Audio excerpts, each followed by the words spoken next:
Well, thank you so much for joining us today, Dustin. Absolutely. Thanks for having me, guys. So we're here in beautiful San Diego, California, and we're actually recording this podcast in your backyard poolside. How cool is that? It feels pretty cool. I feel right at home. Yeah. So, we were just talking and you said you actually live here for about 10 years. You've been in San Diego most of your life? Yeah. So we've had this house for 10 years. This is, me and my wife and my kids live here, and I was born and raised in Vista, Oceanside, North San Diego County. Never really left. Was, born in Vista. We moved to Oceanside when I was about 12 and then, lived there until I was 18. My parents still live there. So I still spent a lot of time over there with them, but that's all pretty much within about 10 miles of here. So this is definitely home base for me and my family. This is a pretty awesome city for a family. You guys do a lot of, activities here by the... Yeah. No, we have it really good here. A lot of people, when you're born and raised here, a lot of people don't leave. We're close to everything, real close to the beach, about, 10, 15 minutes from the beach. And, we have a really cool community, especially here in Vista. Over the past 5 or 6 years, really, it's grown, and we have really cool restaurants and, a bunch of breweries and, a lot of cool places to camp, all types of fun stuff. We can be to the mountains, see some snow within about an hour. And, it's a really cool community. Oh, that's cool. You snowboard too? I do not snowboard. You sled or what? I'm a big sledder. Yeah. I'm a big tuber. I will shred a tube. Yeah. Anytime. Yeah. The older I get, the more I depend on my body. So I have to, no more skateboarding, none of that stuff anymore. Because if I don't go to work, it's going to be rough for the family. So. Right. So what'd you do kind of growing up here? What'd you do for fun? You and your boys skate? Yeah. We ran the streets, man. Just skateboards, bikes. The neighborhood that I grew up in, Jeffrey's Ranch, was really cool. Had a really tight group of friends that I still stay, in touch with and spend a lot of time with. So yeah, just, a lot of outdoor stuff, camping, beach stuff, typical San Diego life for sure. That's rad. I know we were using your bathroom. I saw a blind sticker in there, and I was like, "What?" Yeah. I'm like, I have not even heard of blind in so long, but back in the day, that was the skateboard deck to have. That was it, man. Yeah, I it's funny. We always joke about it. It's like even the T-shirts and stuff. A lot of people are like, "Oh, I'm wearing an independent truck T-shirt." Like, you skate? I'm like, I've skated. I don't skate anymore. It's just cool. Skateboards are cool. I don't care who you are. I mean, this is just the hub for some of the, best skateboarders in the whole entire world. I mean, even though we were just talking that nearby, you got like Shaun White, people like that everybody live in this area. And it's just... Yeah. I mean, Bob Burnquist lives right around the corner. I ate lunch sitting right next to him the other day. Oh my God. And yeah, he has a huge compound that, you can see his skate ramps from, if you follow him on Instagram, he is an enormous compound with these huge ramps, and it's like 10 minutes from here. Yeah. What? Yeah. I could drive you by it. Oh You'd be like, who are these creeps looking in my yard at my ramp? But I'm not gonna lie. I'm sure he gets that all the time. I'm a little shy, but if I saw him in a restaurant, I'd definitely be like, dude, I gotta sit next to you. Can we share an omelet? Yeah, acai bowl, bro. That's the order for Bob. So, acai bowl. Yeah, down the street at Milk Organics. So yeah, he's always down there. Yeah, we have a lot of people. Tony Hawk lives in Encinitas, so we you run into him. Steve Caballero lives right down the street too, and yeah, so you see these guys around the community. Vista's a big hub for skateboard stuff. There's a couple of cool skate shops in town, and you still see a lot of skaters and all over the streets around here. So. Very good. So, I mean, was there anything that kind of happened throughout your childhood, anything that impacted you that kind of put you on the track to maybe being an entrepreneur? I mean, I had a very normal life. My mom and dad are, still together. My sister, I have 3 sisters. We just had a really tight family. My dad was a plumber by trade for, his entire career. So just watching him work for the man and just really grind for his whole life. Not that it wasn't positive to see. I think maybe that seeing him wake up at 3 a.m. and not get home until 5 and just be dog tired every night maybe made me think like, hey, I want to try to figure out a way to not necessarily have to work my body so hard that it's just hard to get up out of bed in the morning. Right. Not that we don't do that, but it's not glamorous. Right. Did you ever work with him? No, because, my dad told me, and I remember from a young age, you will not be a plumber. I think it would be a bad move, because I remember asking him like, hey, maybe I can, as I was getting closer to getting an adult job, hey, maybe I should come and, be a plumber. And it's like, no, you need to figure something else out because this sucks. I know we'll get to it, but what did he say when you got into the pool industry? Well, the pool industry, it was That's just a plumber. Yeah, damn it, I know, Dustin. Well, we joke about that. It's like, hey, I told you not to become a plumber. Why the heck are you plumbing? It's like, well, at least I'm not carrying 6-inch ABS and putting it underground and digging ditches and stuff. So it's a little. You don't plumb pools with ABS? No. Well, I haven't tried yet, but do not do that. Yeah. So, but yeah, it's funny. Danny used to get so pissed off when he would see. That's the black pipe. Yeah. He'd get so pissed off when he'd see it come underground and like up into a pool pump. I'm like, what is this? Yeah. I've seen some weird stuff out there for sure. But like, if I'd have known you were going to be a pool guy, I'd gotten your help back when you were about 8 years old. Yeah.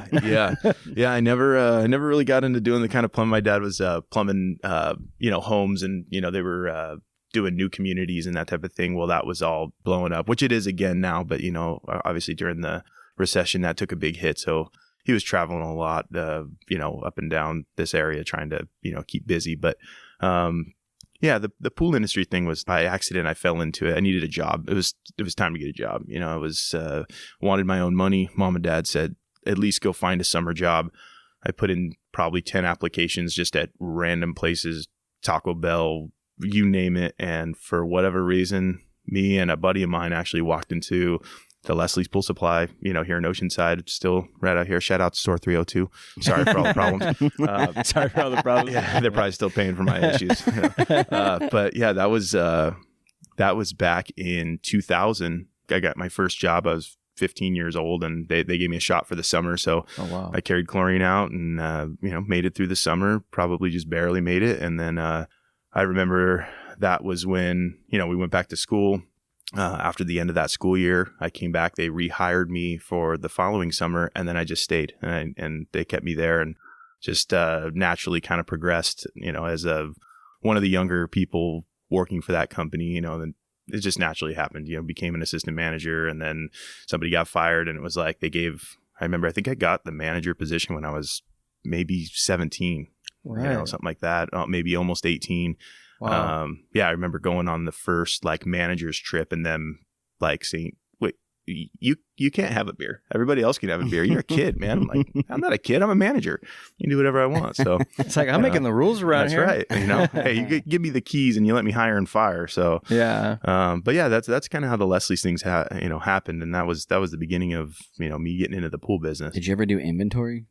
All the time, And what's funny is inventory is so different now than it was then. We used to, literally just close the store. You give your spot count list, and we'd go through and count the whole store, and it was your responsibility to have that inputted into the computer by say noon the next day. So I remember they would give us $20 budget or something to be able to buy pizza for your guys, and I remember staying in the store until 2:00 in the morning before because if you didn't finish counting, you're in trouble. Nobody want to get fired. So now it's all done digitally with barcodes, and they have auditors, and so I think we did.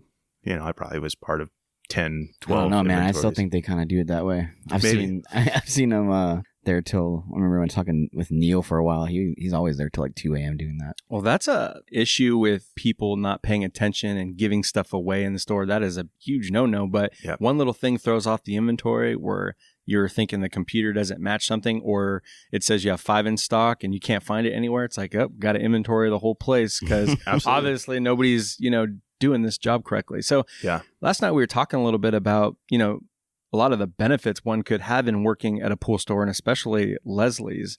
You want to talk a little bit about, just, knowing your parts and being able to, get started with, No, absolutely. I mean, Leslie's is, we all, in this industry, we all know Leslie's. I mean, they're in every city, basically. I think they're operating 700 some odd stores now, maybe more. I can't keep track, but the real positive things about, especially if you have, if you want to be in the pool business and that from the beginning, and you take a job with Leslie's, I mean, you're not going to make a lot of money, but you are going to learn a lot about the language, the way things are sold. You learn sales, you learn people skills, and most importantly, you learn the parts, and you learn how to read a parts breakdown and how to order that kind of stuff. when you get out of the, from behind the counter, if you're going to come out into the field, you realize, operating a pool or even cleaning a pool or repairing a pool is absolutely a whole different game than being able, talk about it and sell it to, Mrs. Jones and, sling chlorine tablets. But you sure do learn a lot. The skills that you take away from there, I'll never forget some of the stuff. Sometimes I still dream about part numbers and useless information, but can you just look at a jacuzzi pump and just break it down like, this is the part number here, the lid, the O-ring. Yeah. Sometimes I'm, at Pool Corp or PEP, I'm still, I'll take, 2 14015s and they're like, what's wrong with this guy? Why? Why do you know this? Yeah. And I get frustrated with pool guys that walk in with an O-ring and say, can I have this O-ring? And it's like, come on, man, grab the book. Stop being so lazy. It's not make these guys do your job for you. So, but I think that all came from just being on the other side of the counter. And, even at the wholesale house, you're going to see it's similar skills. And you'll notice if you ask a lot of guys behind the counter at SEPs or Superiors, a lot of them came from Leslie's. It's kind of a tight thing. And I'll say another real positive thing about having the Leslie skills. And if you do ever have that job and leave, leave on good terms, because if something ever happened to you and your family and for whatever reason you had to move somewhere else in the country, I could get hired at any Leslie's. It's not the job that I want, but I know that someone will hire me and I'll jump right back in and be able to hopefully be an asset to that company in some way. So, and I've seen that happen in multiple situations. A very close friend of mine that we kind of came up together through the Leslie's program. He left Leslie's to start another service company. I actually went to work for them. That was when I left Leslie's. We worked together for a couple of years, building this service/retail company. And then, he left that company and went back to Leslie's and has had a really cool career with them, at a higher up level. So, although I know there's a pretty bad stigma and a lot of guys just are, out on the whole Leslie's program, I think you got to understand and accept that they are, they have a market share in this business and you are never going to beat them. So just learn how to utilize them. And there are a lot of things that they can do for you. So I think you can say what you want, but Leslie's has saved our ass, more than once. Sure. Where you're out in no man's land and you need a part. Yes. And it's not, cheap and it's not ideal for the pool professional. But when you're 20, 30 miles away from anything and you see that Leslie's, you're like, oh my God, I love you. Yep. I don't care what it costs because you are saving me so much time by just popping in here to get something. Plus 100%. They're open till like 8 p.m., which definitely helps when the summer hours. You're like, SEP's close at 4. Yeah. Like, I'm out here for another 3 hours. I know these poor guys are there so I can get my one grid at 5:59 p.m. Yeah. Sorry, buddy, but you're saving my job. So, yeah, absolutely. No, there's definitely some benefits there. They can make you brick. Yeah, I mean, I know that probably one of the biggest stories you hear, and it's frustrating. We deal with it too when you have a client that takes a water sample and goes, hey, we're going to get a free water test down at Leslie's, and we're pretty upset. Our alkalinity is at 80, and they said it really should be at 90. You guys are doing a horrible job. It's like I'm blown away right now. But did they tell you that everything else is perfect? Or hey, the other one that's really common is like we're disappointed because we have 200 parts per billion phosphates. I mean, don't worry, we spent $300 on phosphate, and we're gonna fix the problem on our own. But we're just very disappointed in your service. And it's like, come on, man. So the company that you and your buddy started and he went back to Leslie's, is that what is now Precision Aquatics? No. So it was a stepping stone for me. So that's, and to kind of, that's kind of how the story goes is basically, with Leslie's, the commercial side of what I do, all Leslie's have a, kind of a residential and commercial division, if you will, and so at a store manager level, you're responsible for making some contacts, with local commercial apartment, motels, that type of stuff. So at that point, when a guy that the way that it came to is a guy who was not from the pool business, acquired a small pool company that went out of business. And he went recruiting and he got my buddy that was from Leslie's. And so he came in and said, hey, we're going to build this service company. And then eventually what we want to do is build a retail store. So they did real good at setting up. I think it was about 400 accounts at that time. And we were doing startups for a really, just a high output pool builder. They weren't building nice custom pools. They were all little cookie cutters, but there were 300 a year getting built. So we were picking up pools a lot. And they came and basically said, hey, we have an established service company and we want to build a retail store. So we want you to come work for us and help us build this store and kind of help with this service company. So I took a jump and, quit my job at Leslie's. That was a positive experience in a lot of ways. It didn't go well. There was mismanagement and, the money wasn't being spent right. But we all learned a lot about not only how to run a business, but how not to run a business. And I still have a lot of those, I still dodge a lot of bullets to this day because I saw a lot of the mistakes that were being made. But we built a retail store that was beautiful, and we started going after a lot of commercial. And I think that's where I got really comfortable in the commercial business, just was pump rooms, having these relationships with apartment managers and maintenance supervisors and things like that. I just got really comfortable there, and I really kind of tried to focus on that. Eventually, that company was on its way out, and that's when I decided that was around the time that I had met my wife. My wife was in property management. She worked as a office manager at an apartment complex, so she had very inexpensive rent. And she kind of said, hey, if you're going to make a jump at this point, we'll have the lowest bills we'll ever have in our life. So let's take a shot, or you take a shot if you want to, at this pool business. And so that's when I left and started Precision Aquatics. At that point was born. It was very little. It was a couple of commercial accounts and maybe 10 residentials, but that's all we needed at that point. We just needed to start grinding, and we did that. So that's really cool. I mean, so going back just a little bit, when you were at Leslie's, at what point in time did you kind of, see something where you're like, man, it would be cool to have, my business or a business one day? Was there anything that really happened while you were working there, or you're just seeing so many people come in? You're like, dude, yeah, I think you did get to be exposed to some of the, a couple of service guys that would come in and buy stuff. And, that would get you curious. You'd start asking questions. And then, I specifically remember one tough thing about Leslie's here is it's very busy during the summer, and I really enjoyed that. Days where we would have 300 customers, it's just nonstop. It's day goes by so fast. So fast. Sure. It's just high output, and it's really, it can be a lot of fun. And then winter hits, and you literally some days see less than 5 people. The way that I am, you put me in a box, and I can't leave, and I only get to see 5 people, customers a day. I'm either going to get in trouble or I'm going to figure something out to make a business or something, Right. So I remember just drawing out on paper, if I have this many accounts, I charge this much, I could make this much money. Obviously, I knew nothing about insurance and all that kind of stuff, but the numbers looked good. So at that point, it was like, hey, I really want to get involved in the pool service part of it. I was still so young at that point. I don't think I had any business, trying to start something, but I knew that I wanted out of these 4 walls. I wanted to get outside and figure out what's out there. And the company that had recruited me at that point gave me that opportunity, and I'm grateful for that opportunity. The business didn't work out, and that's fine. I don't think I accept any of the blame for that, but it was a good stepping stone for me. Sure. And was there maybe a mentor or somebody that really kind of helped with things in the beginning? Sure. Back then, a guy that I still keep in touch with, I just, want to mention, his name's Scott. He's was one of the service techs at Leslie's.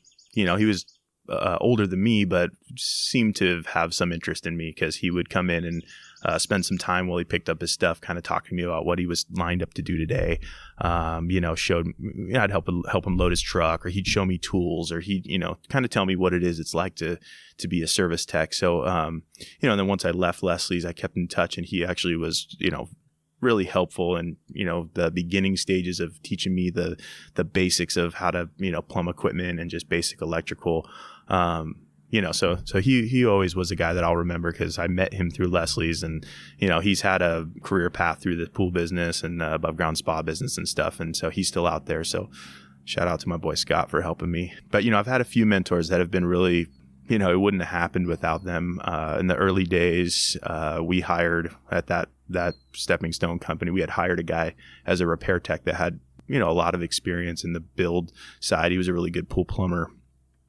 My boy Johnny, I still keep in touch with. He's a really good guy, but he taught me a lot about just what it took to, we did a lot of plumbing together, a lot of equipment sets when I first started.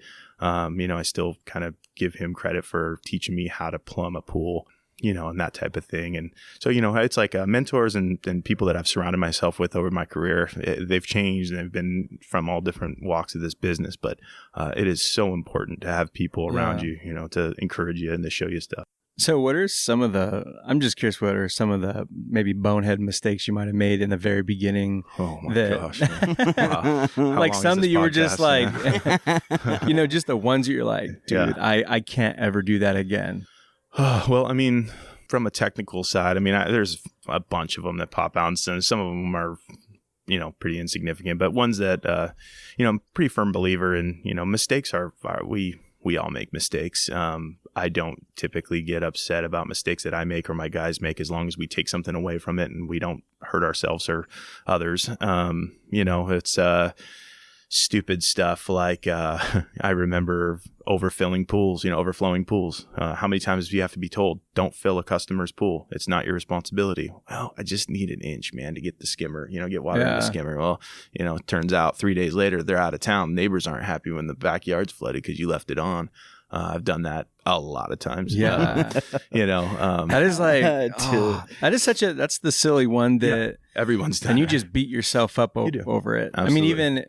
I got to a point where I would just I wouldn't put the hose all the way in the water. I would just leave it outside because you can hear it and it's like loud. Yeah. And just be like, oh. Well, put your keys right next to the hose. I had to figure something else out because I was like, I'm not putting my keys over there. I'm not doing it. Well, you like to hang your keys and go on your leg. That's what you do. Well, I put them, I have a firm policy. If I show up on a job and somebody's filling a pool and, I'll walk right to the pump room or wherever the valve is. If your keys aren't on it, I'm not happy because, we've done this. How many times do I have to pay for, these issues? And so the keys, I have sat in my truck for over half an hour, tore my whole truck apart looking for my keys, to find out that you're filling a pool. They're on the valve like they're supposed to be. Idiot. Oh, that's so awesome.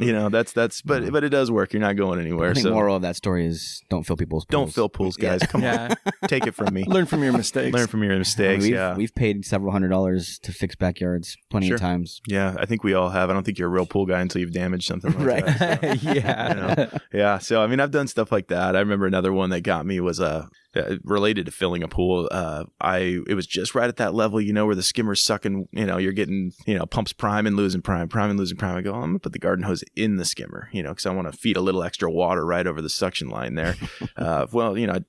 Skimmer ended up taking in about 4 feet of the garden hose and it got stuck in that line. So I remember literally being there for 10 hours figuring out ways to get this hose out of the skimmer, bringing in every expert that I knew, calling all my friends, please come help me get this hose out of this thing. It's just, I think we ended up somehow blowing it out with a compressor or whatever. But I remember that 4-foot section of garden hose hanging in our shed, as a trophy because it just kicked my ass so bad. It just, so there's just stupid mistakes like that, but yeah, lots of mistakes, but a lot of lessons learned. And, I'm proud of all those mistakes. I don't have anything that I'm ashamed of that I've done. It's been a lot of stupid stuff, but, we've learned a lot. And I'm sure you've learned a lot about pools and just building this pool. It's pretty incredible. We saw how beautiful this pool is and come to find out you actually built this.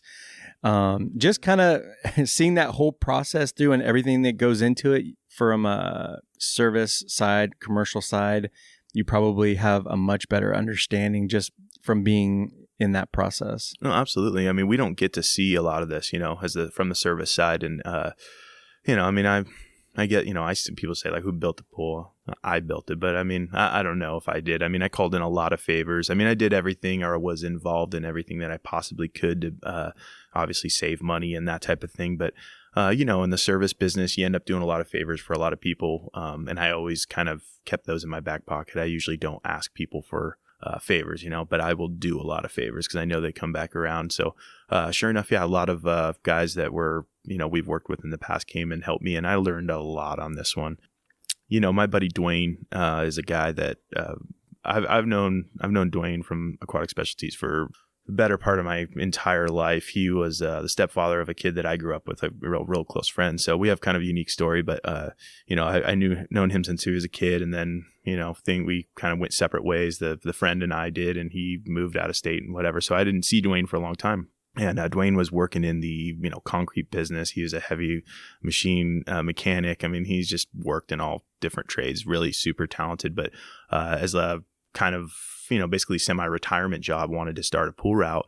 So me and him kind of hooked back up. And at that time, he wanted to build a pool too. So the cool thing is I learned a lot about how to build a pool, or, all the little details, because I helped Dwayne build his pool. So, we were able to fix all the mistakes we screwed up on his pool and not screw them up on my pool. And then, hopefully if we ever decide to build another one, we'll, get rid of some of the mistakes we made on mine. But, right. Dwayne was from a construction side, just because I just don't know construction.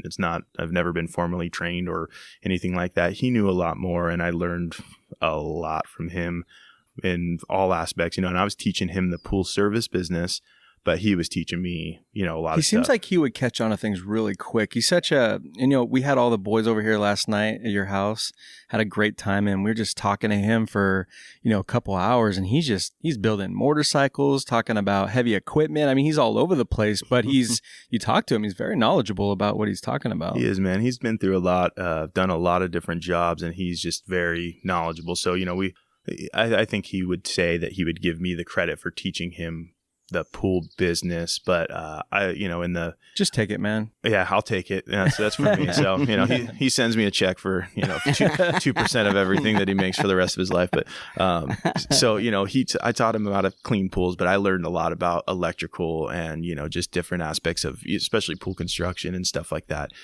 He's super knowledgeable, and every time one of my fleet trucks breaks down on the side of the road, he's my first phone call. So he's saved us plenty of time. So.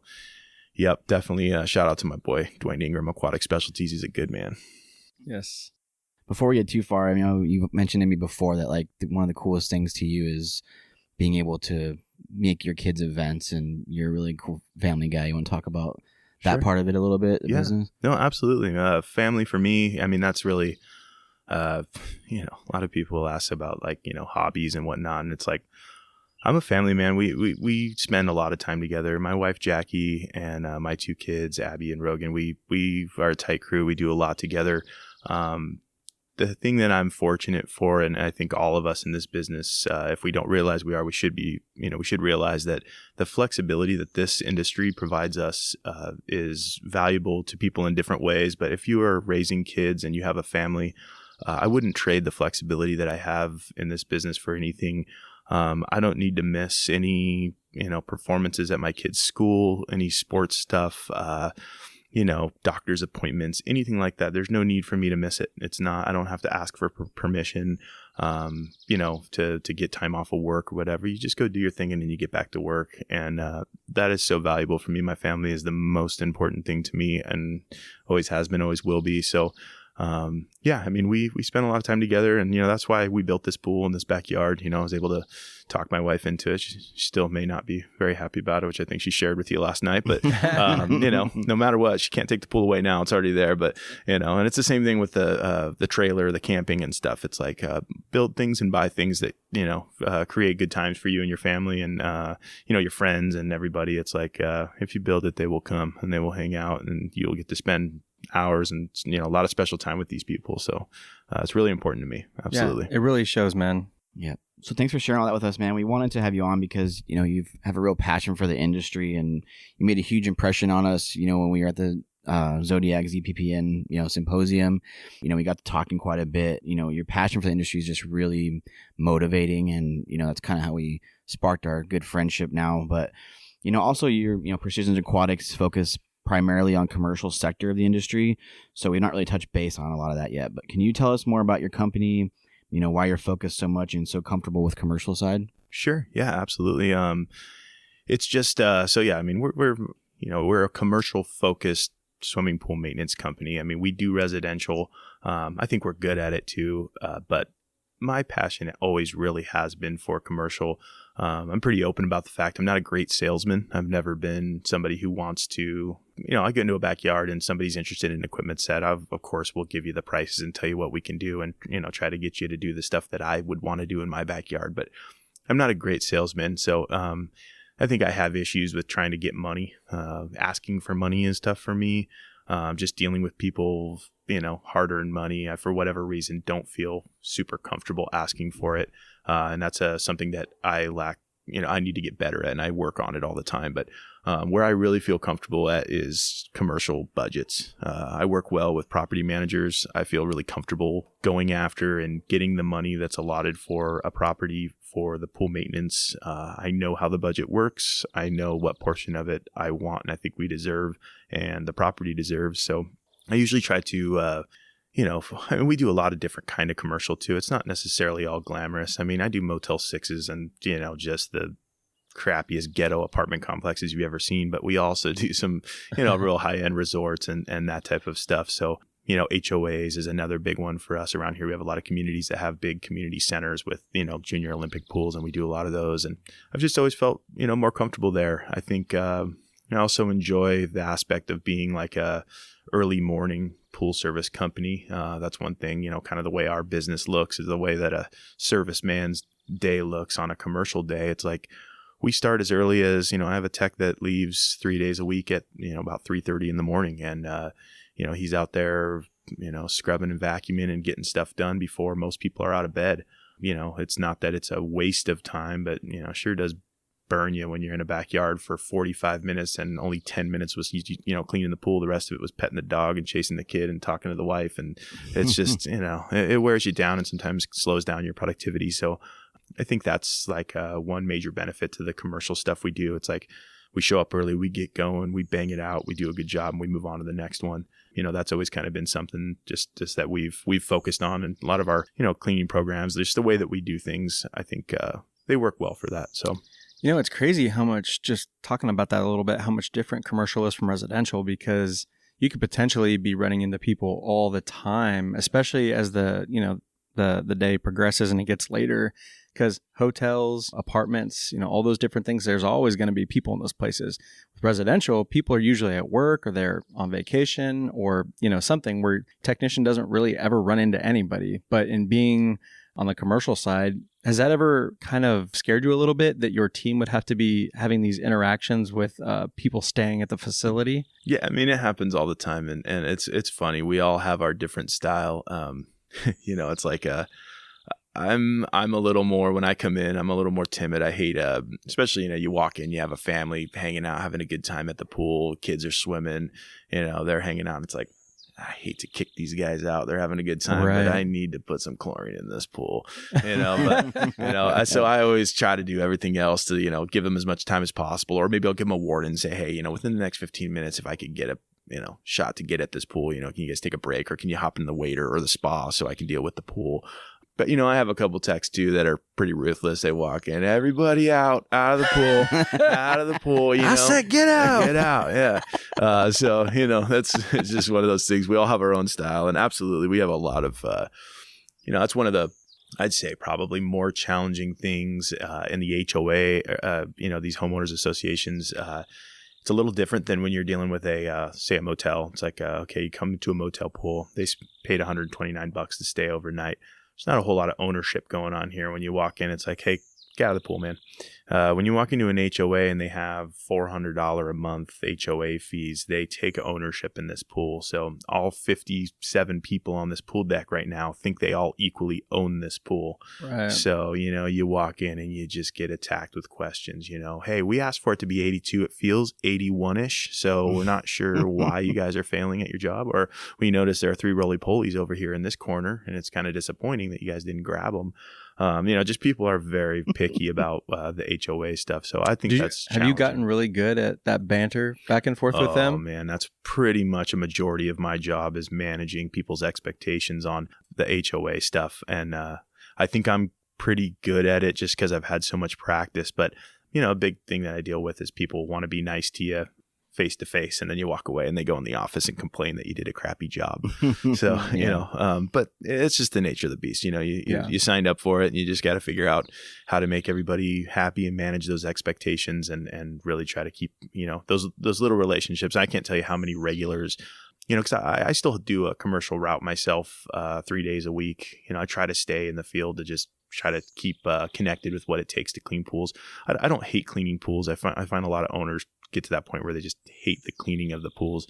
I don't care for the, 10-hour a day, 18 pools a day. It's a little much for me anymore, but like I do 4 big commercial stops. I start at 4:30 in the morning, and then I'm done by noon and can get some other work done. But these regulars, these lap swimmers, you build these relationships, man. And it's pretty cool because you're waking up with these people. They know you. Hey, Dustin, how's it going? Notice there's a, thong in the skimmer over there. And it's like, well, okay, buddy, I'll grab it out of there. Or, it's like, everybody has got jokes. Everybody's happy. Everybody's swimming, doing their morning workout. So you've probably met some pretty successful people because, the ones that are up at the crack of dawn, totally, swimming laps, they're usually people that are... You don't know who you're hanging out with, man. They all look the same in their Speedos and their, hair caps and, with their goggles on and whatnot. So, yeah. No, there's a lot of people that you're right, that early risers, they'll go knock out the swim and, so absolutely. There's some really cool people out there. There's also some jerks, but whatever. You take the good with the bad. So what do you do? Oh, I actually own this gym. This is my gym. Yeah. You're Mr. Lifetime? So what does a typical day look like for a commercial pool technician? Yeah. So, it's, I think it's pretty, I guess, similar for any swimming pool guy, but I think the biggest difference is a lot of early mornings. You obviously can't do as many commercial stops in a day as you can residential stops, but it's kind of unique too because you're getting to visit these properties, at the minimum 2 days a week, which we have some of those that we do in the winter 2 days, and then they increase to 3 day a week during the summer. But you get the opportunity to kind of spread out the tasks that are needed over the course of the week. You don't have to scrub every inch of the tile every time you're there, but you may show up on a day where the pool doesn't need to be vacuumed, and then you focus on something else. So it's a lot of just regular pool cleaning, but, the pump room management is a little bit different, a lot more pumps and filters and heaters in those rooms, especially these older properties that have been neglected for years, that don't have the budgets to rip everything out and put in brand new clean equipment. You're doing your best to hold this stuff together, band-aid these issues and work around whatever budget restrictions the property may have. So lots of filter cleans. That's another thing. We're in the commercial, I'd say specifically apartments too. It's still a DE market here. So tons of DE filters. We're nowhere to wash them, and it's just, and they're quarterly. So, we're getting four filter cleans. So your standard, what we kind of refer to as scheduled maintenance is, pool filter clean, spa filter clean, and a spa drain quarterly. So that's, a lot of the piecework that my guys do besides the cleaning of the pools is a lot of filter cleans and spa drains. Where are you cleaning the filters at on the property? You got to get creative. It's wow. You hope for a patch of grass or you hope for a planter bed that's not immaculate, but you get in these properties, especially nowadays, a lot of new modern landscape that's just, there's just nowhere to do it. So a lot of times, we put a big trash can in the truck, throw the grid pack in the trash can and, bring it to my house or, bring it to our shop or wherever we have to get it clean. And I'm like imagining you guys setting up a tent or something, like a small tent, and then you zip it up and you just spray it off and then walk out of the tent, pack it up and go. It's like, that's not too far fetched, man. Yeah. There's sometimes you have to get really creative. You don't want to leave a mess. That's another thing. We try to do our best not to leave a mess behind, but inevitably it happens. So yeah, we're kind of slowly seeing a shift, a lot more sand filters going in on commercial. Even cartridge filters are really starting to get in there. So I think San Diego as a whole, and I don't know, maybe even other markets are starting to move away from DE. It's just, it's a pain for everybody. So, but yeah, that's kind of, from a commercial day. So, standard route for a guy, Monday, Wednesday, Friday are commercial days. So typically the way that looks is they'll start real early. We'll try to be done with all of our commercial work by noon because obviously during the summer, typically by 10 o'clock, you've got swimmers and not a whole lot of quality work is getting done. So we need to start early, get as many pools cleaned at that time, and then we shift to residential for the rest of that day. And then Tuesdays and Thursdays typically are residential days. So that's where those are necessary for us. Although, I wish I didn't have to do them at all just because I don't care for the residential pools. They are absolutely necessary to fill in the gaps where we just don't have a lot of 5 or 7 day a week commercial, properties in this area. I don't think enough to support the multiple companies that are after them, Right. I mean, most of your guys are cleaning that same commercial pool like 3 days a week, right? It's Yeah. like Monday, Wednesday, Friday is like the same. It's the same thing. Pools. Yep, So same pools. It's multiple stops a week. Yeah, we try not to share pools. Like we've done a lot of different styles, but I've learned over the years, it's like we usually give the technician ownership in a specific pool, because then you're just pointing fingers. It's usually, hey, I had to spend this extra time because, jerk who was here on Monday, didn't backwash the filter and I got stuck doing it. And it's just, so we separate these properties based on, obviously their location and what we can fit for workload on these guys' schedule. But I really have probably one of the best teams, and we've gone through a lot of guys in the past, 10 years that, we've had this company, but I think I have probably one of the most solid teams that I've had, and I think they enjoy doing it, and that's the biggest part of it is like, I think we've all seen guys that just don't care for this job, and they're never good at it when they don't care for it, quality of work slips, you basically feel like you're begging a guy to go to work. I feel like my guys are pretty happy to get up and go to work and do quality work, and I think we do okay at it. I mean, I know that there's obviously always room to improve, but when it comes to commercial pool service work, that's always kind of been my focus is maintenance. We want to have a really profitable, well-oiled machine when it comes to pool maintenance. If the economy suffers or whatever happens and the repairs or the installs just aren't there, I don't want to be up at night worrying about it. I want to know that our contracts that are in place, these hotels and even apartments, they're not getting rid of the pool. Yeah. Unless something really bad happens, they're not getting rid of the pool. Someone has to take care of it, and it's most likely going to be us. Right. So, that's my goal is to always have a profitable, well-oiled machine when it comes to pool maintenance. Repairs are great. Installs are great too, but I do not want to rely on them. It's crazy. Just getting to know you over, the last year and a half or so, we could totally see why, team employees would want to work for you. I feel like if I worked for you, I'd feel good that my boss knew what he was talking about and he always had my back, because you definitely have that aura about you where it's like, hey dude, like you just communicate with me. Just let me know what's going on. Like I got you. Like we're going to handle this.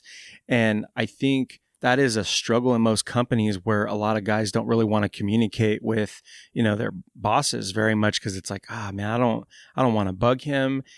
I personally felt that where we would tell our team like, hey, like you could hit us up about anything.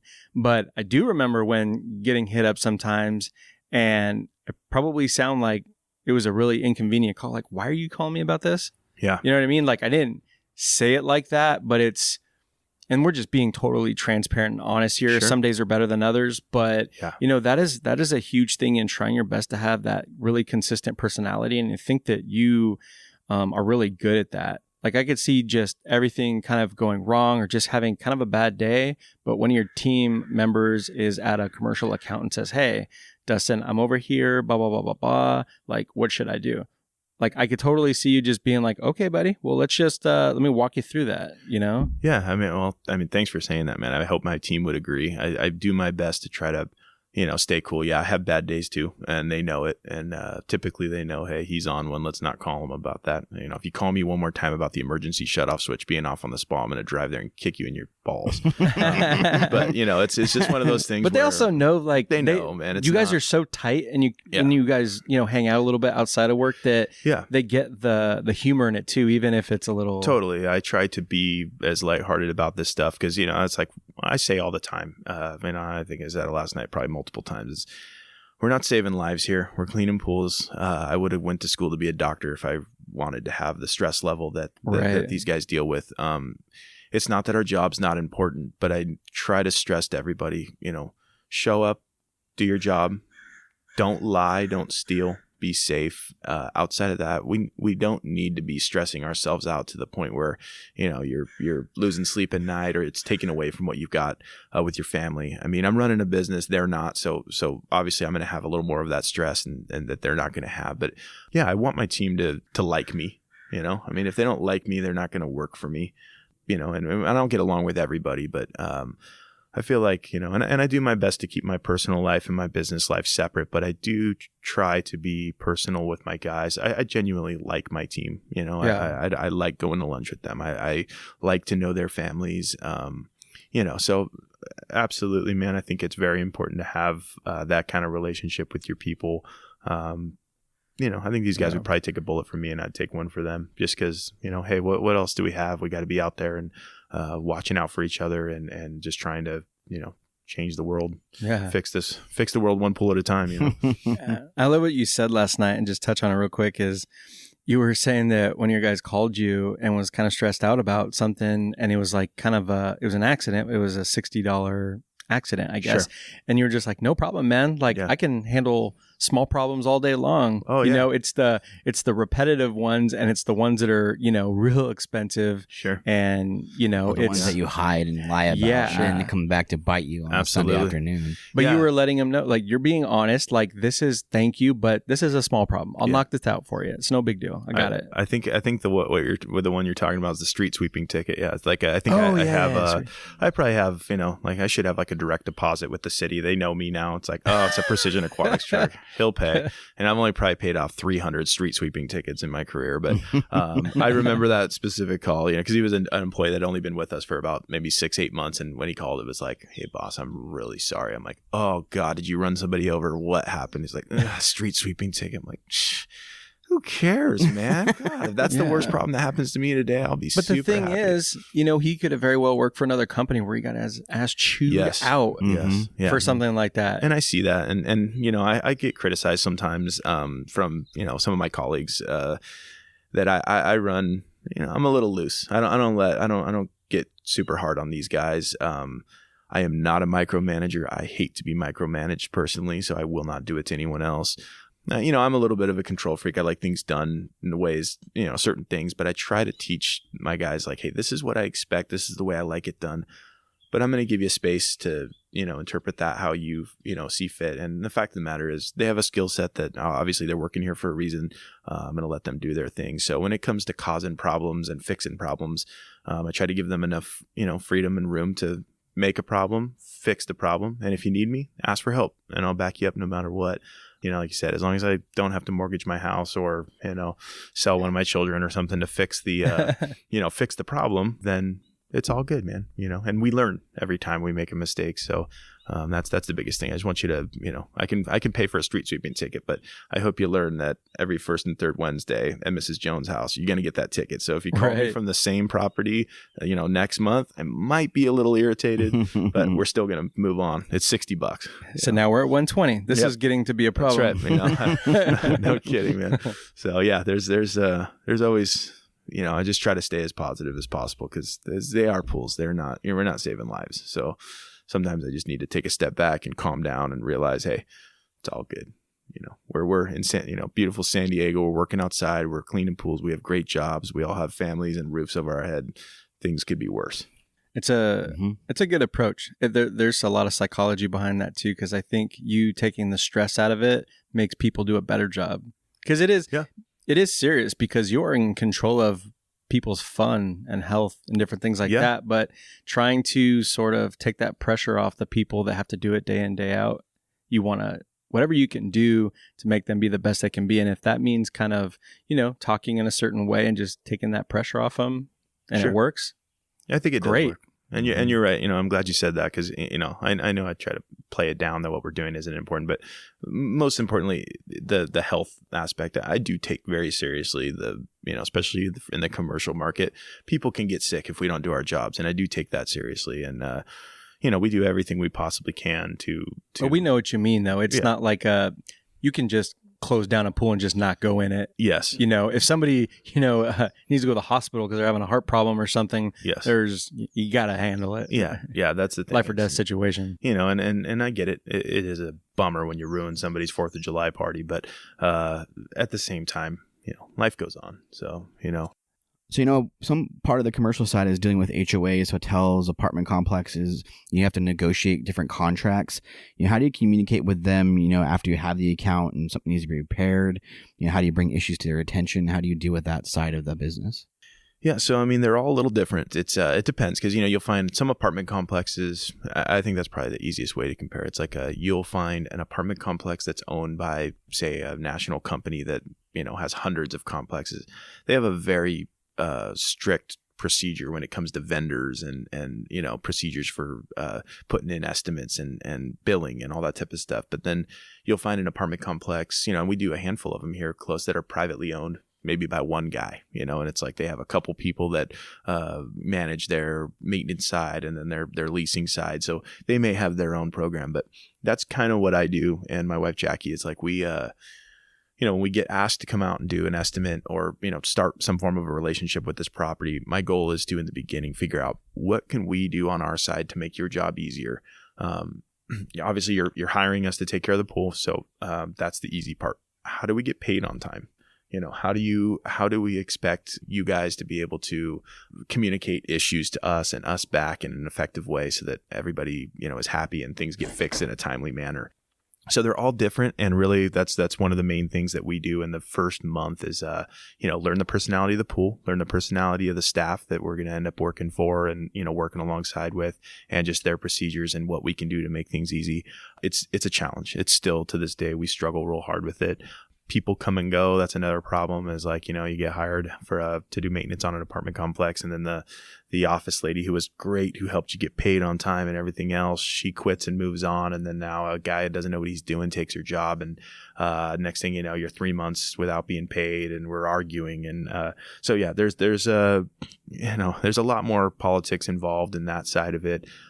One of the things that, one of the challenges with commercial, I would say, when it comes to contracts and getting paid, it's standard 30 days net. So that means even if you are doing a $500 a month apartment complex, you're waiting to get your $500 for 30 days.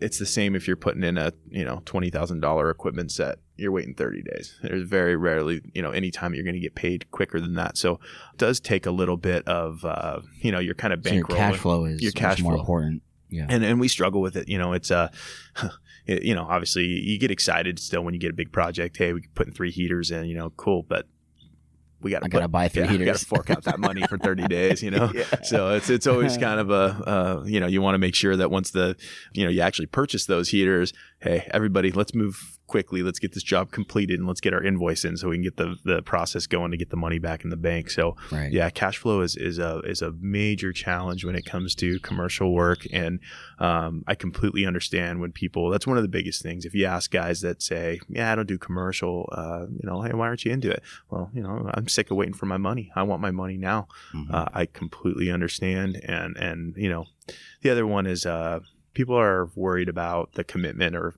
what they would refer to as being married to these properties, the Saturday calls, the holiday calls, and all that kind of stuff. They do happen. It's not, you can't lose sleep about it. We have policies in place for after hours emergencies. If you're going to call me at 8:00 on a Tuesday night because a kid crapped in a pool, it's totally fine. Give me a call. Let me know about it. But you're going to decide at that point what you want to have done.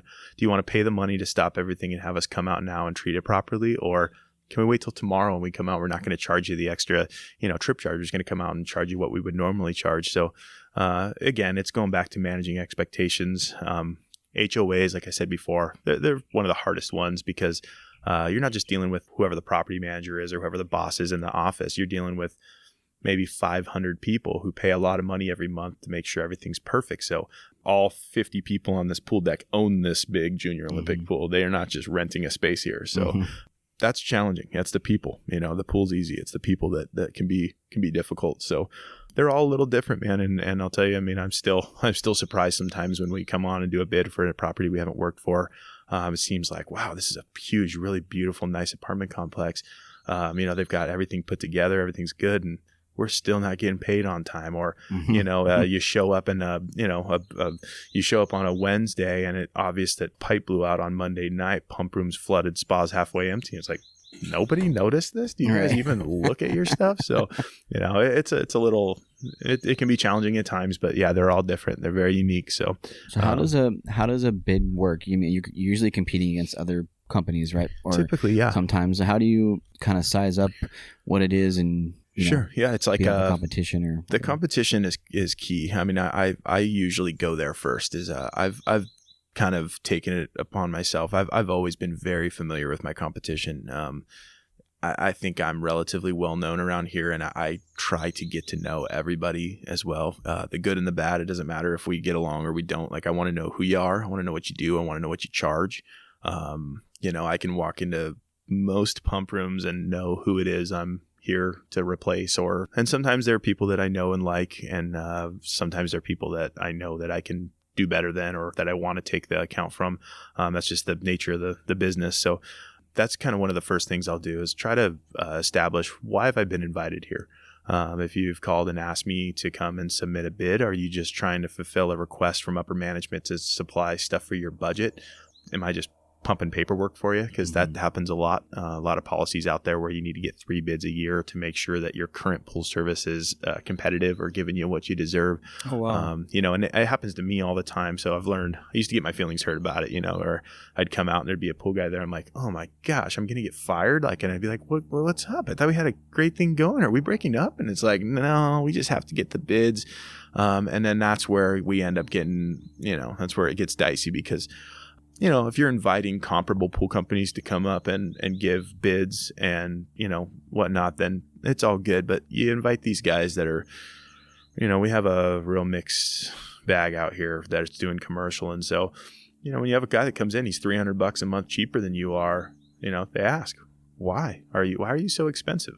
Like, I'm not expensive at all. I'm fair. He's inexpensive, and he just hasn't done the math yet that he's losing money. Mm-hmm. So, please don't give him the opportunity. Are you open and honest with them about that? I try to be, yeah. I try to be pretty transparent. Be transparent to those people that make them understand. Yeah, I do. I try to do it in a way. I've always kind of gone about it. I don't like to talk negative about any other pool service company, no matter what I actually feel about it, or think it's just bad. I always say, hey, if you get invited in one of my backyards or one of my properties and you win the contract, most likely we were slipping. May the better company win. It's totally okay. I'm not going to get my feelings hurt about it, but I try to be transparent with the property managers about the money portion of it, because it can be a hard pill to swallow for them when there's a big discrepancy in the dollar amount, and especially when I've done the numbers already and know that the profit's not real big here. So when I'm, $500 a month, but these guys are $200 a month, we've got to figure out why there's that big of a difference. And what I see is there's different forms of contracts here, and this that, not to go too deep into it, is like one of the biggest differences is what I refer to as like an a la carte contract versus an all-inclusive. We're typically an all-inclusive service company. So when we come in and bid something that's going to include your chemicals, I'm going to bid that based on data that we have on comparable properties. They're basically educated guesses. Very rarely will they share data with you to tell you, hey, this is how much money we spent over the last 3 years in the month of April on chemicals, so that you can really take a solid shot. So we do have to take guesses and estimate based on other properties. So a lot of companies will come in and with that really low dollar rate, what we refer to as an a la carte service contract, because you are paying them for their labor, and then they are going to bill you for their chlorine and their acid and their tablets, literally a price per tablet, like $2 per tablet. It's like, I just have never thought that business model, although in the heat of the summer when they're burning through chems and they're not losing any money, and maybe we underbid on our all-inclusive, they're laughing at me. I just feel like it's a really easy way to be dishonest about what you're spending. Now, let's say you broke something, it cost you $200. Well, just bill them for 3 extra carboys this month. They can't tell you didn't use them, and it's just, it kind of keeps you honest to have an all-inclusive service, in my opinion, where it's like, hey, we're working with this much profit margin. Everybody needs to do their jobs and do their best to preserve that profit margin. And if we screw it up, and we're going to eat it, So that's kind of the difference, I think, between the companies and the way that they bid that. But I do try to be as honest and open about the money portion of it with property management, because, what are we hiding here? Let's try to make sure that we're all on the same page. Because when I ask for the money, I expect to get the money when we agreed on it, Yeah, and at the end of the day, they know the pool is probably the most important part of that whole entire complex. They just it's very like important to pretend that it's not, but people go there to swim. Like, part of the reason people stay in those places is for those pools. So I think you're right. They know. I think that amenity is like something that it gets played down a lot. They don't realize how disappointed people are when the pool's in disrepair. They think, hey, these people could live without it. Well, they could, but they signed up for this. If you shut down the pool at a major hotel, there's going to be a problem. Yeah, there's a problem. Yeah. Because family, Yeah. we all have little kids. We've all been there. We rent hotels for a reason. Like those kids want to swim in those pools. It's disappointing when the pool is messed up, and you go in there and you paid a lot of money to stay, and then the pool area is something's wrong, and it's disappointing, and usually they want money back. So it's costing people money every day. So yeah, and the hotel business is a lot different, and the stakes are higher. And I'll say that the stress there, especially at the high end hotels, when people are paying $500 a night or more for a room, the pool better be good. It better be a good pool program. And there is some issues when it comes to that. We are very much connected to these hotels that are, just very high dollar stuff. It's when something breaks, you better jump on it pretty quick. So there's a lot of stress that comes along with that. When we met you at the symposium, we had a pretty lengthy discussion about Yelp and other types of strategies to grow your business. It really helped us to get to know each other better and pretty much sparked our friendship. You remember that conversation? And you can talk a little bit about what strategies have worked and not worked for you over the years. Yeah, no, absolutely. I do remember that. The Zodiac Symposium. Yeah, it was, I think it was even a Yelp class or some type of a... it was like a marketing class maybe? Yep, yeah. I remember. So I kind of knew who you guys were anyways, just from Instagram stuff, just from brothers. And then we started talking, and I remember it kind of was one of those classes where, I don't know if it was a heated debate, but some people started kind of chiming in about, different stuff. And you being probably one of the more versed people in that whole arena had some pretty cool answers. And I knew quickly that you had good insight on that. At that time, I think I was kind of right in the heat of it, where I was developing at one point a love for Yelp and the online presence, and very quickly turning into a hate relationship. I didn't do well on it.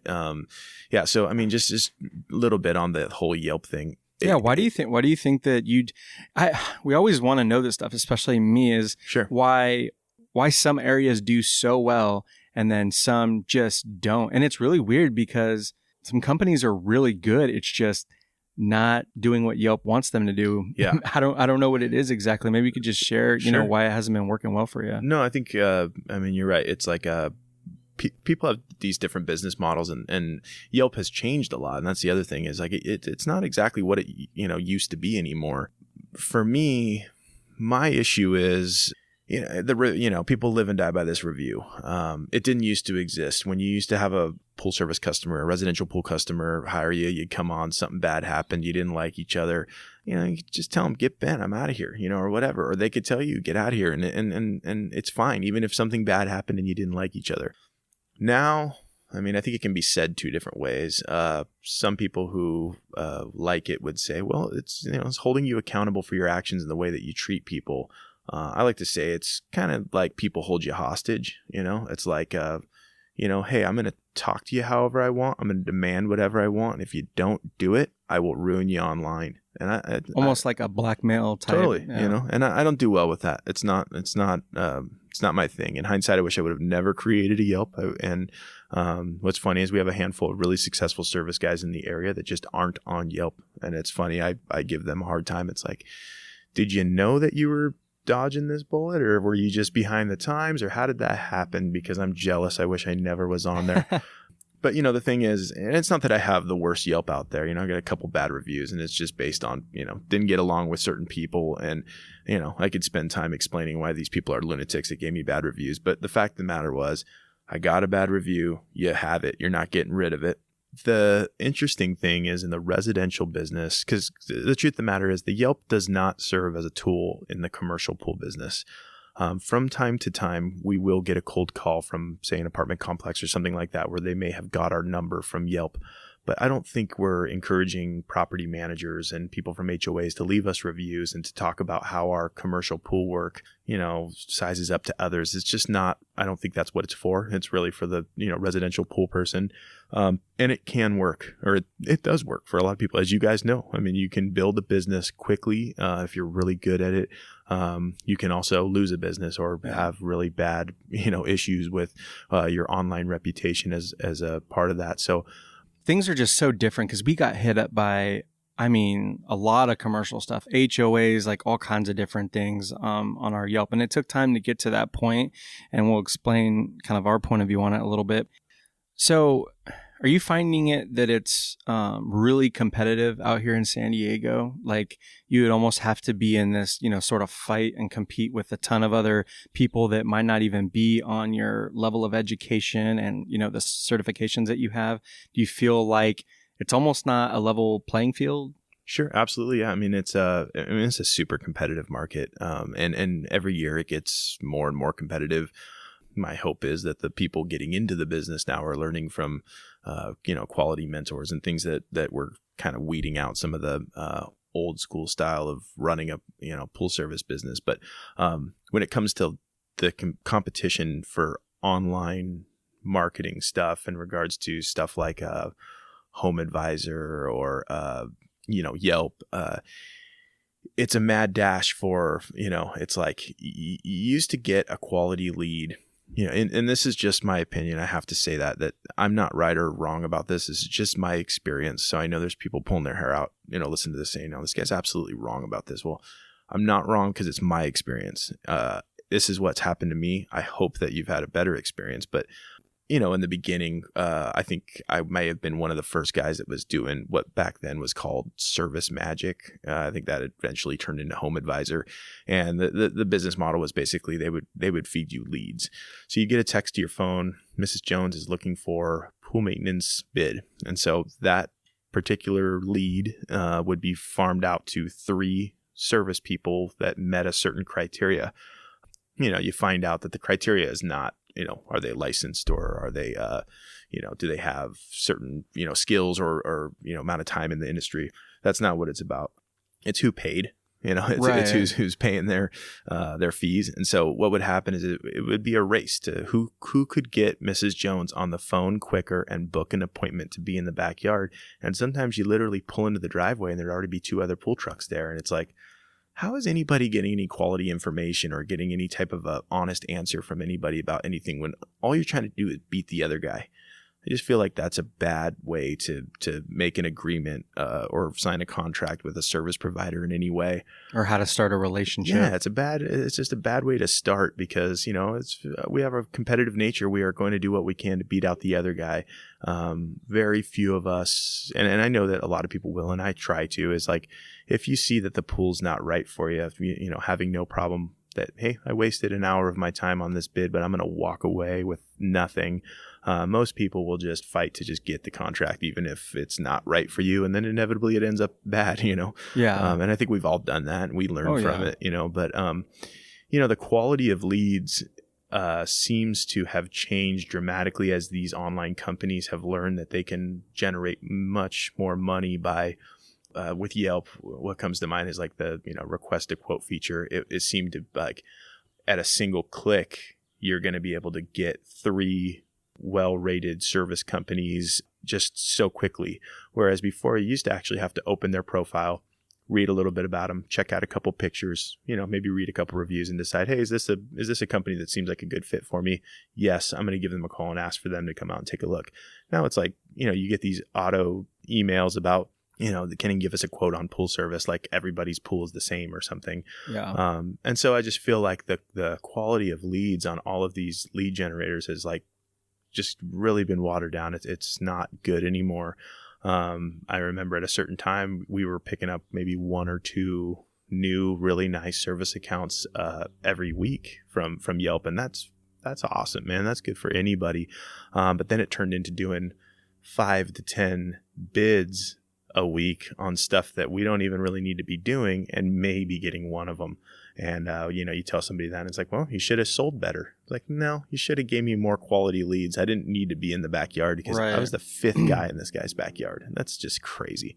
Right. So, that's just my opinion on it. But I really, the other thing is, it's just speculation and I know that they've been in and out of court and issues with it. But, people seem to believe that if you don't pay Yelp when they ask you to pay for the advertising, that they'll somehow negatively impact your profile.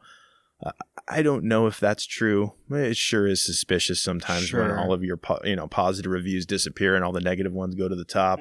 It just so happens to be a coincidence that you were in a bad mood when the guy called you for the 15th time that week to ask you for $300 a month and you told him to get lost, Right.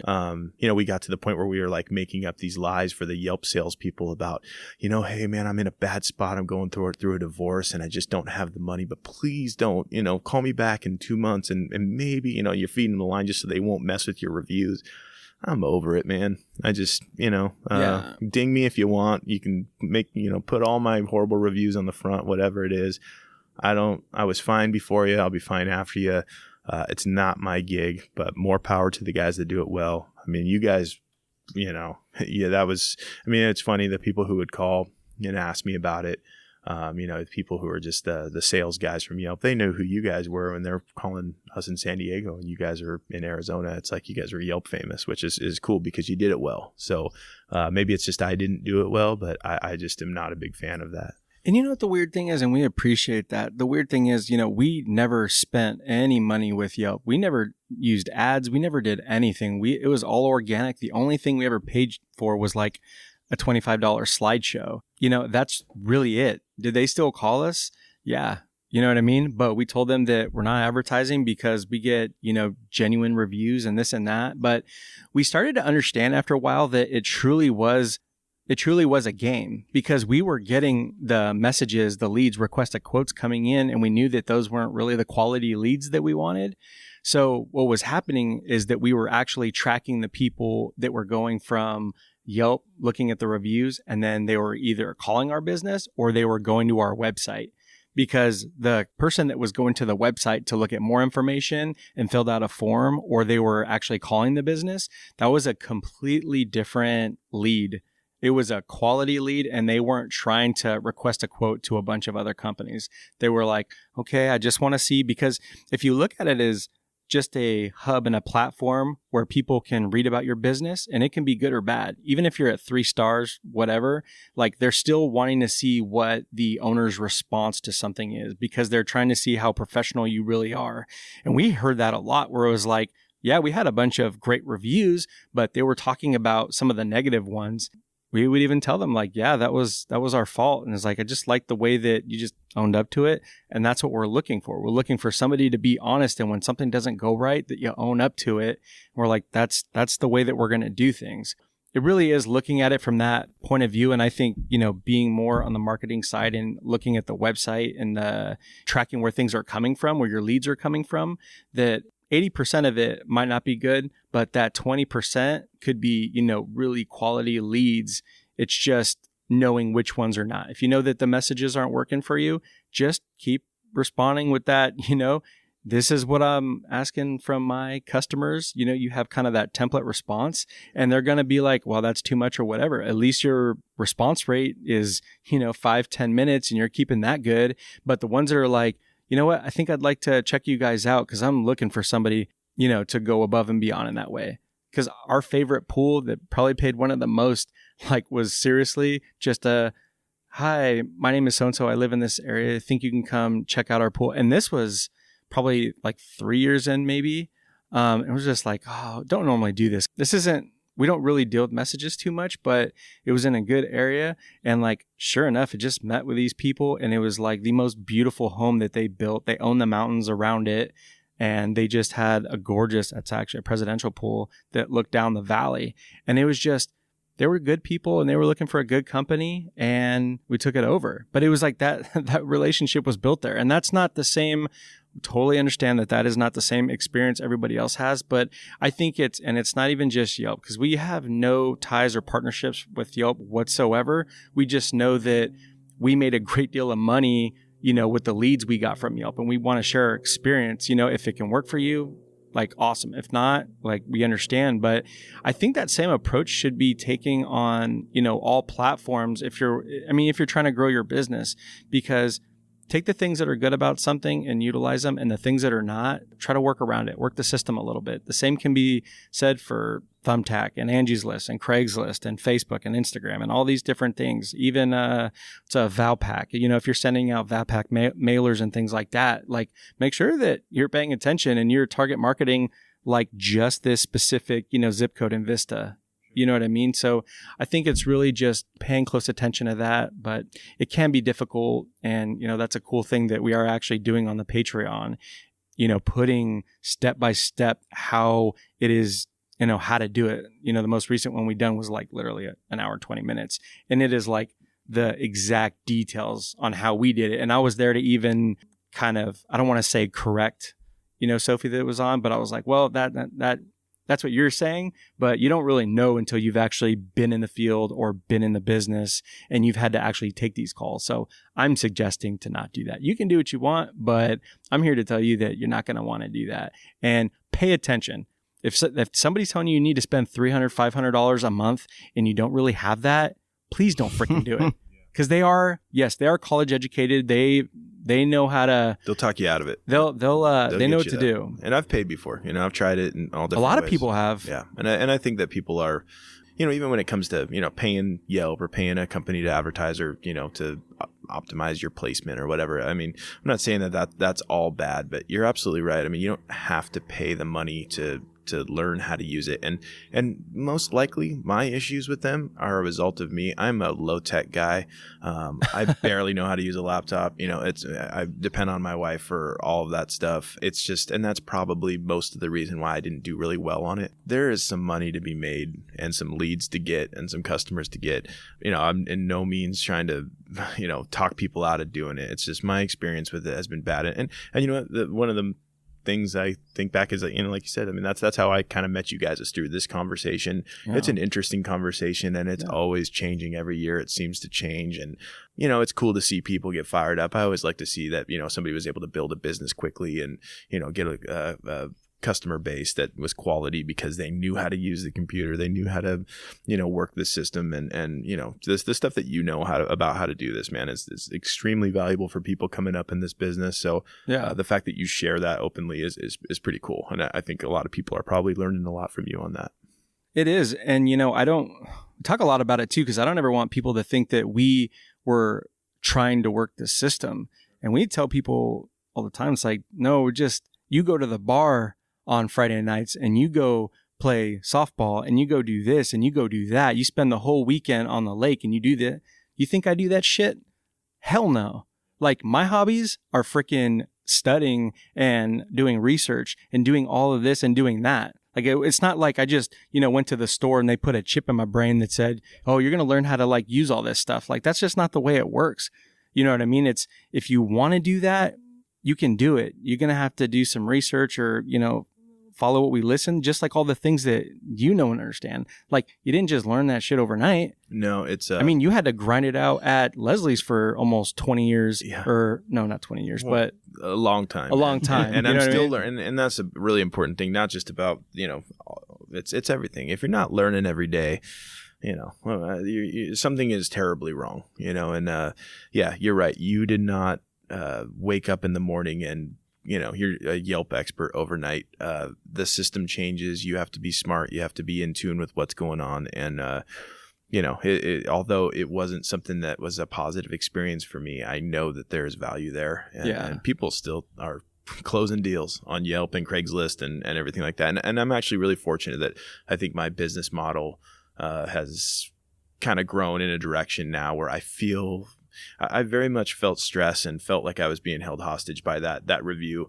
It would affect the way I would talk to people. It would affect the decisions that we made on a daily basis. I was giving things away for free. I was doing free service calls because, maybe I wasn't comfortable with the way that this particular deal went down. I felt like we really need to sweeten this deal for these people so that we can make it out without getting that review. And it's like, dude, it's painful. It's painful, man. I remember just you saying that there was nights that we could not sleep because we got a novel of everything we did wrong. And when they start hitting your character, oh man, that's the where biggest it's like, thing for me. Dude, never once. Don't ever talk about my character. I might have did some of these things and I'll own up to it, but don't say that I'm shady. Mm-hmm. Like, don't ever judge our character, but we had to definitely move on from that and think about the future of it and respond accordingly.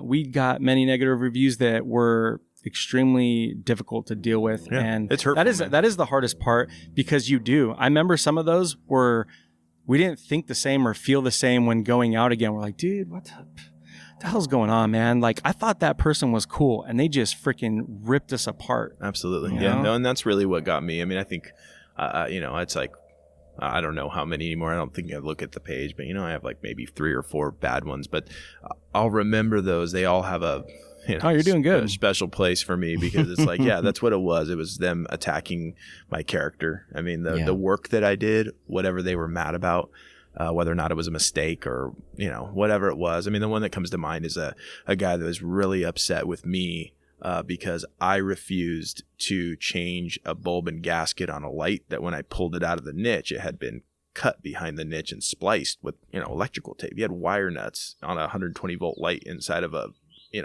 underwater light. I mean, I'm sorry, it's man. It's going to kill somebody, man. I'm upset that I even pulled it out of the niche already. My fingerprints are on this thing.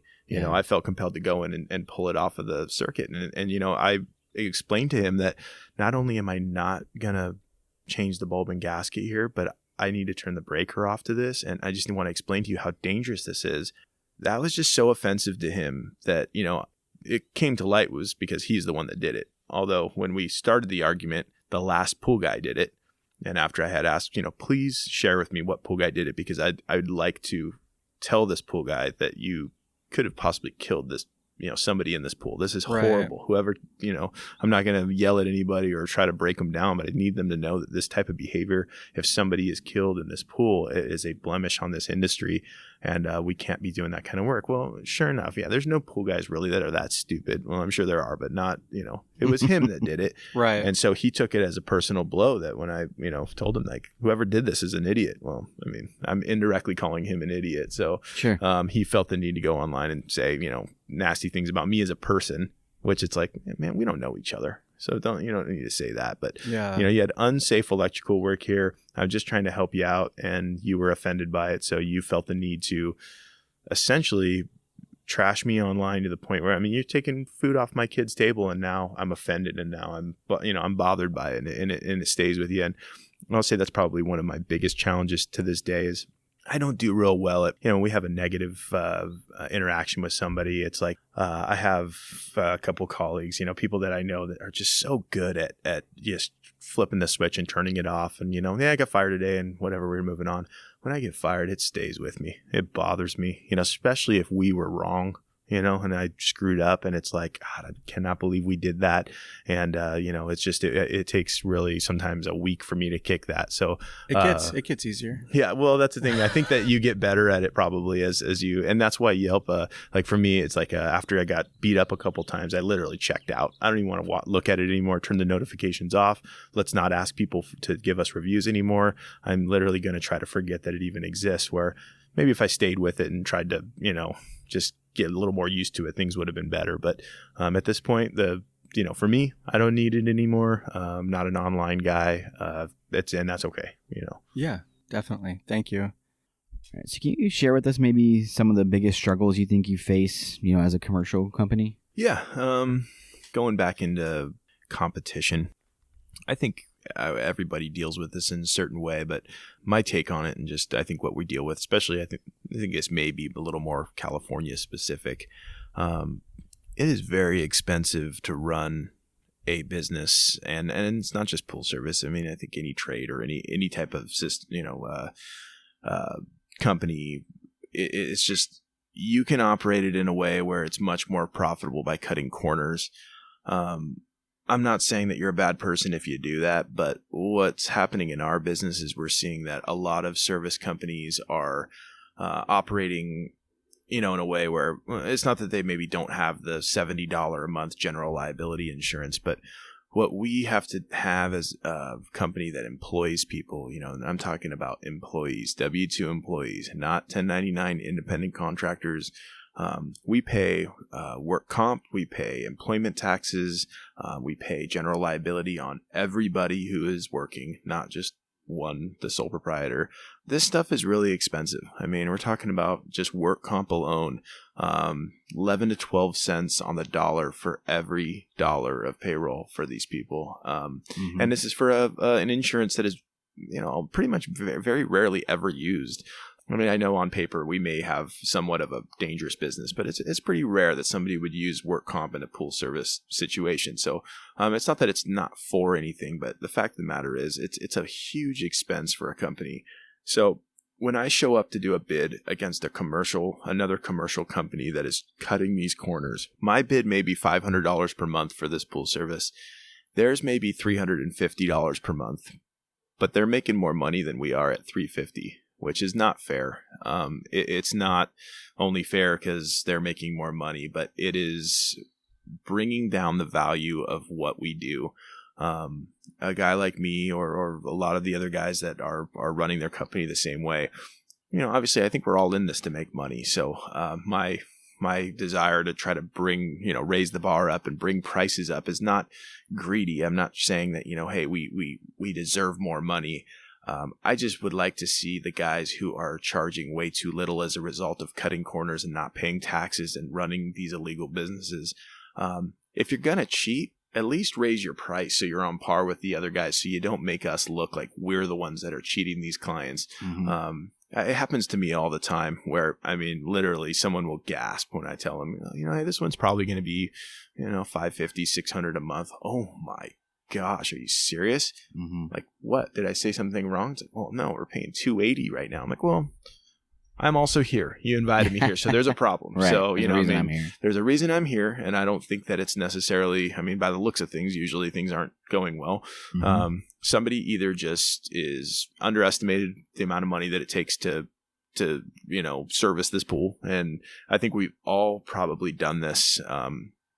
We just didn't do the math. We didn't realize we maybe did this pool for 3 years, and it took 3 years of, a lot of money going out the window. And you finally do the math on it, realize, God, I've been doing this for 3 years, and I'm literally losing money on this account. Yeah. Yep. And it's just it's a challenge to step up and either raise that rate or walk away from it. So I think we all struggle with that. But I think that's probably our biggest challenge is our competition in the commercial business.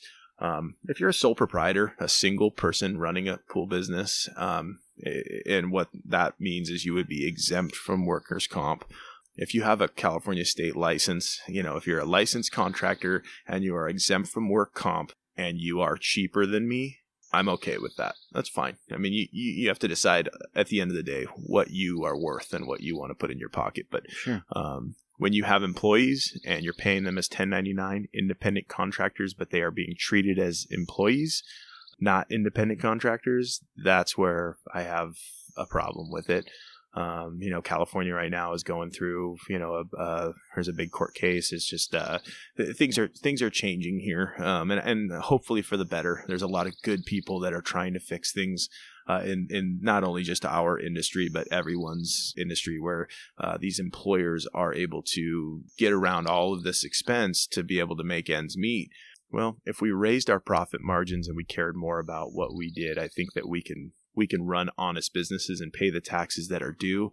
And that I think ultimately is the goal for what I'd like to see happen in a lot of like-minded guys in this industry. So yeah, we have a lot of other challenges too, but I think really that's the one I'd like to, highlight is that unlicensed contractors, guys that are cheating the system, they really make it hard for guys like us that are running legitimate businesses to be profitable and to, just to make money, enough money to live here. Because I think everyone knows, it's very expensive to live. It's going to catch up to you too, man. Like someone's going to find out someday. You're going to get taken to court. You're going to get sued. You're going to get something.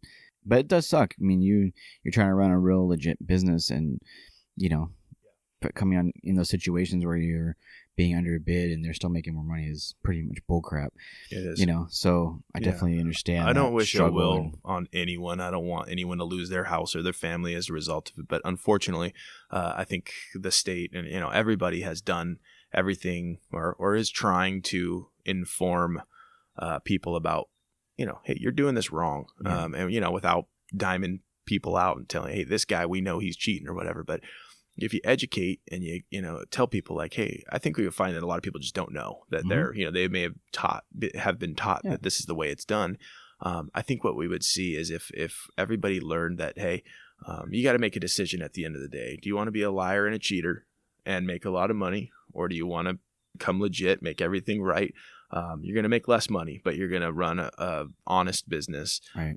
Or do you want to leave this business? And that's fine. Mm-hmm. Don't try to explain to people that, think from the outside, gosh, it's glamorous, business owner, well, working for somebody's pretty rad too. You know, man. As an employer, I mean, I pay for so many things for these guys. I realize maybe there are people that offer, or, you may be able to put a little more cash in your pocket as a independent businessman or something like that. But working for somebody and taking the headache out of, all of these taxes and fees is pretty rad. And And like I said last night, we've said before, like, when you go home at 5 o'clock, you go home. Yep. Like it's never home for you're us. It's never off. You're never cannot off. turn it off. It's and you adapt to that. I think over the years, it's harder when you're first starting, but there's really something pretty special about clocking out. And being able to just say, see you tomorrow, even if there are problems. Yeah. Then they become the business owner's problems. Exactly. And that's what they're getting paid to do, is to hold that on their back. And that's what I do. I mean, that's my job, is to keep this thing afloat. And I expect my guys, they take ownership in what they do. But I mean, when you're done, you're done. I'm not calling you at 8 o'clock at night because, Motel 6 wants to know why there's a puddle of water on the ground. Like, it'll wait till tomorrow. When you when you clock in, we'll find out what happened and we'll get it fixed. Sure. And that's the beauty of working for somebody. California laws, man, are so much different than a lot of other places around the world. And that's what we're talking about really, is California, laws. And, but a lot of times we all know stuff that happens here in California somehow usually makes its way through some of the other states, especially we see that. The bigger states like Arizona, Texas, and Florida, where the pools are a big deal. I think we've been pretty loosey-goosey here for a long time. I mean, we don't.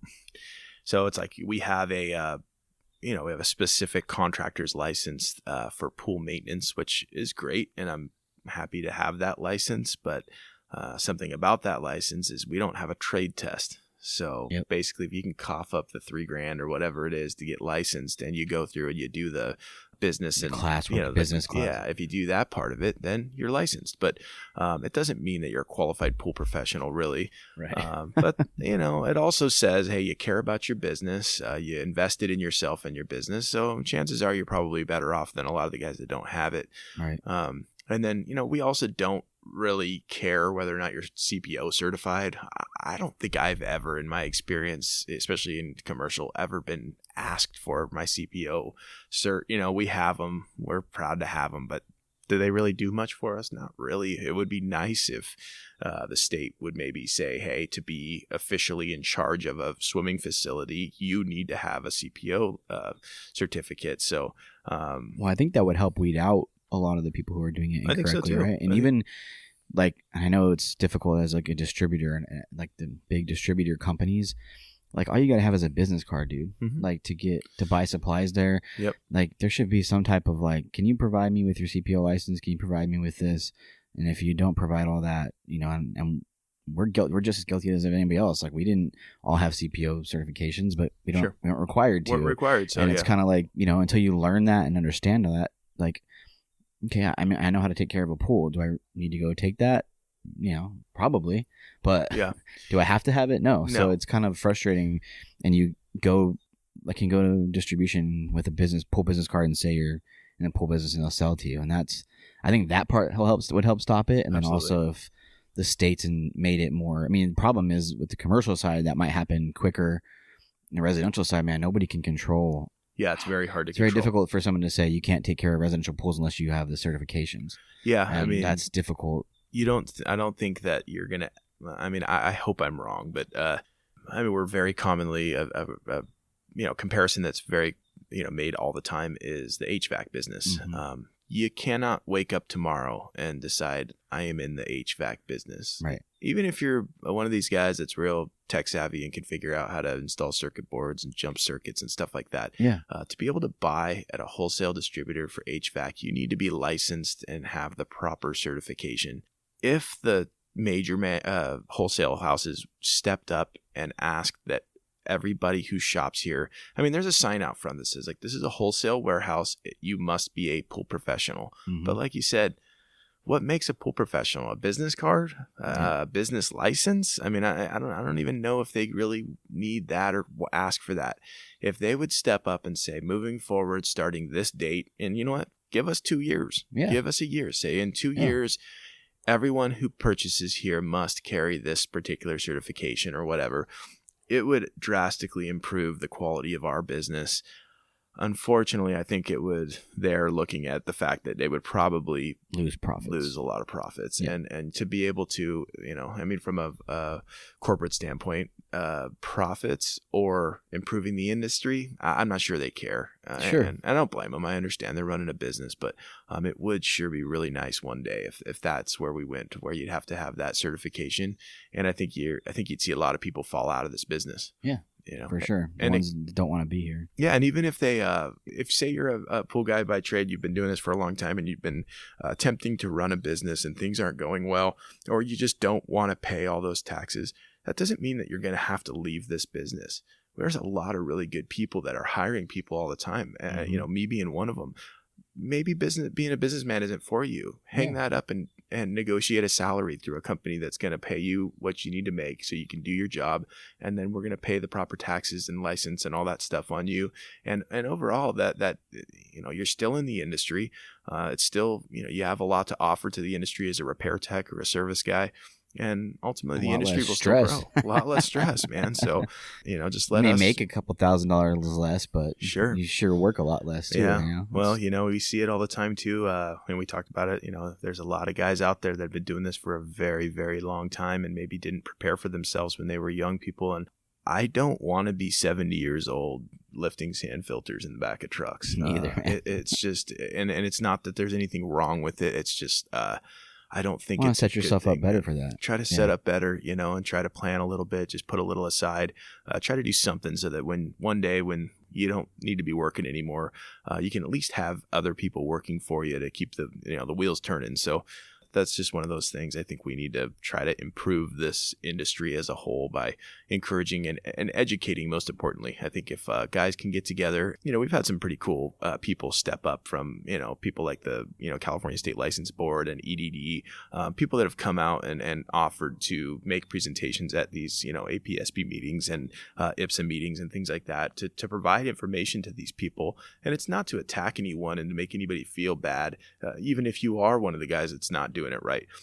We want to educate you and try to share with you, like, this is what needs to be done so that one day, if your number comes up and you are going to get busted, you can minimize this damage and you can move on as a business owner. It sure would be a bummer to be in business for 20 years, illegally running this business. And then when they finally catch on to it, they take everything from you. You know, that's horrible. That's bad. Nobody wants to see that happen. No.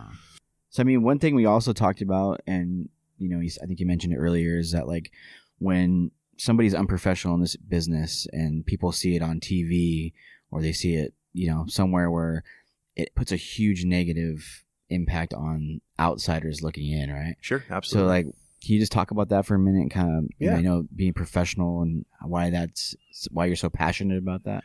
Yeah. So, I think we've seen, at least for me, I believe that we've seen improvement since I kind of got into this business. I remember being at the wholesale, warehouse when I was kind of first out on my own, and I just don't really remember seeing guys with really nice wrapped trucks and uniforms.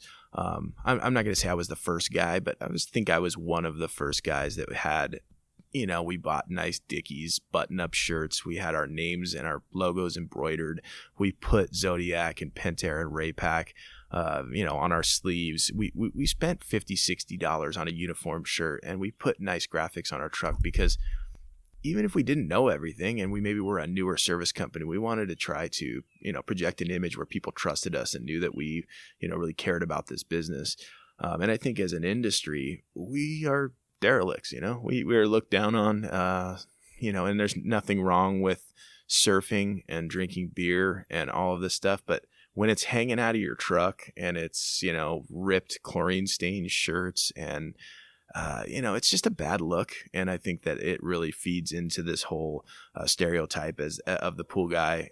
I just kind of feel pretty passionately about, like, trying to project an image that's more professional, even through just, like, knowing you guys and the type of people that you've interviewed. And there's I have hope. There's people in this country, and I mean in the rest of the world, that are really taking this industry seriously, and that makes me happy to see. And I think that if we all just take our jobs a little more seriously as pool professionals, it can raise the value for what we do, and we can ultimately make more money in the long run if we can come in and project a professional image and do professional work. And yeah. So another thing is, when you do something like, I joke about it all the time that I always want to start an Instagram page of like pool man trash. It is embarrassing as you drive down roads and you see chlorine cases and empty bottles and the lids off of dichlor buckets, tablet wrappers. I mean, don't litter. Man. It's embarrassing, and it makes us all look bad. And although like somebody who's not from this industry doesn't realize that blue lid is from a chlorine bucket, I know it. We all see it. We all see it, and it's bad. And so stack your truck properly. Inevitably it happens. You get in a car accident and there's chlorine spilled all over the road.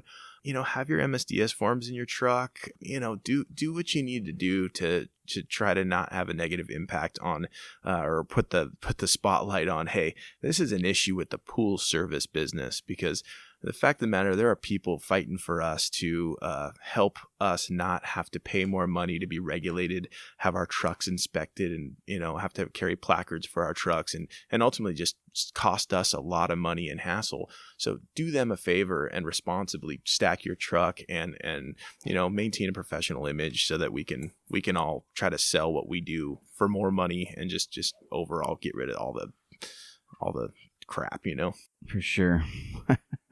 We had some phenomenal reps when we were running Brothers, Tish with Pentair and Nick with Jandy and others we've met, and we've met your reps as well down here. We hang out with them when we come down here. Can you talk about company reps and how important they've been to you in helping you grow your business? Because I think a lot of people don't even know that they exist, for one. They don't know that they are there to help you. And there's a lot going on there that can really set you up for success. Absolutely, man. Reps are such a valuable tool, and just relationships as a whole. I really encourage people in this business, especially if you're new, or maybe you're not new, but you've kept to yourself for a long time, reach out and make some friends with the manufacturers, because the amount of support that they'll provide you, I mean, it's their job. They're representing a product, and they're being judged on the numbers of pool pumps that go out the door, but they genuinely care that their product is being installed properly and, the right way. And ultimately they want to see you sell their product for the right amount of money so that you profit on that. And you guys have a relationship that mutually benefits each other. We have excellent reps in San Diego. We do business with, primarily Pentair. We do, stuff with Jandy as well. We have, I think, in my opinion, obviously I haven't ran business in other parts of the country. I know there's phenomenal reps everywhere, but when it comes to Pentair, Mark Lane is a guy that I think is known as a sales guy around here, a product rep, one of the best guys. Knows his product better than anything. I mean, he knows the ins and outs of every product that they make. He is always available. You can call Mark Lane on Sunday at 10 o'clock and tell him, hey man, I am very sorry to bother you, but there's a problem and I need your help. And he's never, he's just one of these guys. He would sell his soul for you. He is extremely loyal. He has helped me through so many challenges that we've had in the field. He has helped me through issues of us ruining stuff on accident and saying, hey buddy, no problem. You burn that circuit board. Here's another one. Next time, maybe don't stick your screwdriver there. Like, he doesn't make you pay for it when you make a mistake. He supports you, and he is genuinely one of the nicest people. And I owe Mark Lane a lot of respect and love. On the Jandy side, Jandy as a company has changed a lot in the last 5 years, and we've had many conversations about it. They have, an amazing thing going on over there. You can just feel it. It's, they've really turned a corner, and recently in San Diego, they've acquired some talent on the sales side, with, Dave Olgren, class act guy that's been around for a very long time, ex Pool Corp guy. tons of relationships, very savvy on the equipment side and support. We love Dave-O. He's always there for us, just a really loyal sales rep and friend and just a good person. Also, Daniel Nicholas is he's a household name in San Diego. He's been around for a long time. Worked for Raypak for a good many years. So, a lot of guys have this experience with Raypak with Daniel. He's just one of the most bulletproof, solid sales reps that anyone's, ever really dealt with. So, I think we absolutely are, extremely fortunate to have these guys. And I encourage, a lot of times someone will reach out to me, maybe an inexperienced guy, especially in the commercial world. From time to time, someone will get into a pickle and they'll get my name, like, hey, maybe you should call Dustin, see if he can come just at least help you or consult or something. And when I get in there, it's really not a commercial issue. It's just, hey, this is a pump issue, or this is something going on here. And I'll ask, have you asked Mark Lane about this? And it's like, Mark who? And it's like, you don't know Mark Lane? Let me make the phone call real quick. Make the phone call, connect the dots. Mark, this is Todd, Mark. I'll almost always get the call or the email afterwards. Thank you so much for introducing me to Mark. He not only solved my problem, but, offered to come out on the next one and help coach me through this, or shared some information that's going to make me a lot of money on this one.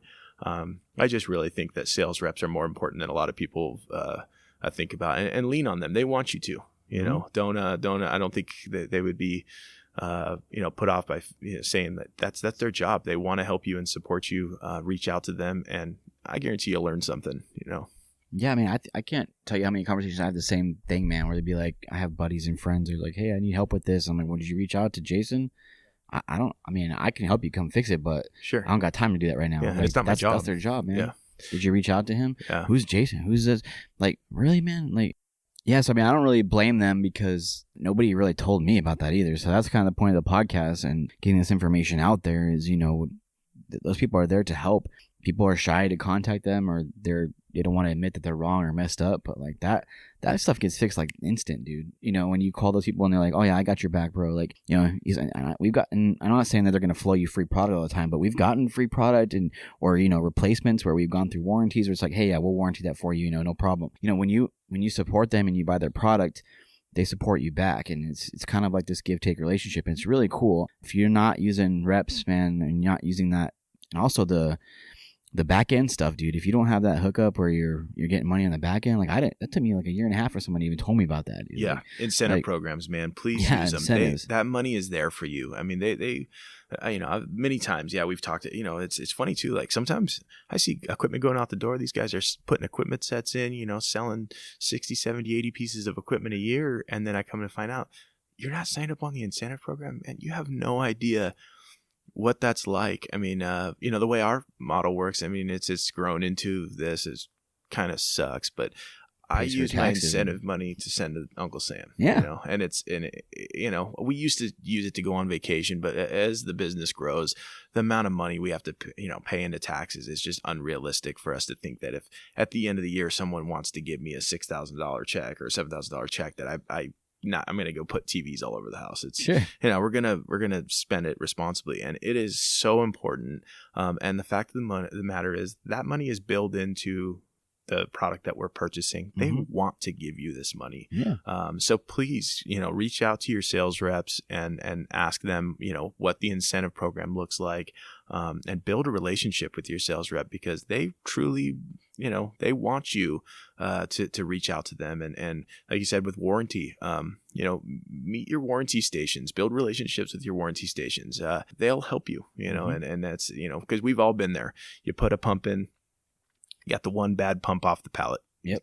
It's nobody's personal fault, but the fact of the matter is customers got a $2,000 check that they are not going to sign until you get a working pump. So if you're in a bad place, or you have not, introduced yourself with warranty or reps, it's just going to make the whole process longer. Yep. We're at that point now. I can shoot a text and have a warranty guy, if not within an hour or two, there to solve the problem, definitely the next day. For sure. And it's just a relationship that it's very important to have when you're out there. What's really cool about the incentive stuff too is, like, on cleaners, you don't make very much money on cleaners, right? But yeah, you do make $75 on the back end on a cleaner. It's pretty cool. So, like, if you're competing with Leslie's or whoever else on a cleaner, or even on pumps, like you can bring down that price a little bit to make that sale. Because I did that lots of times where I was like, oh, fine, I'll knock $100 off because I'm getting that, 5% or whatever, 10% back on the, or however, it goes up as you like buy more, but like that percentage on the back end, like I'm still getting that check at the end of the day. I need the job. I need to work for my guys.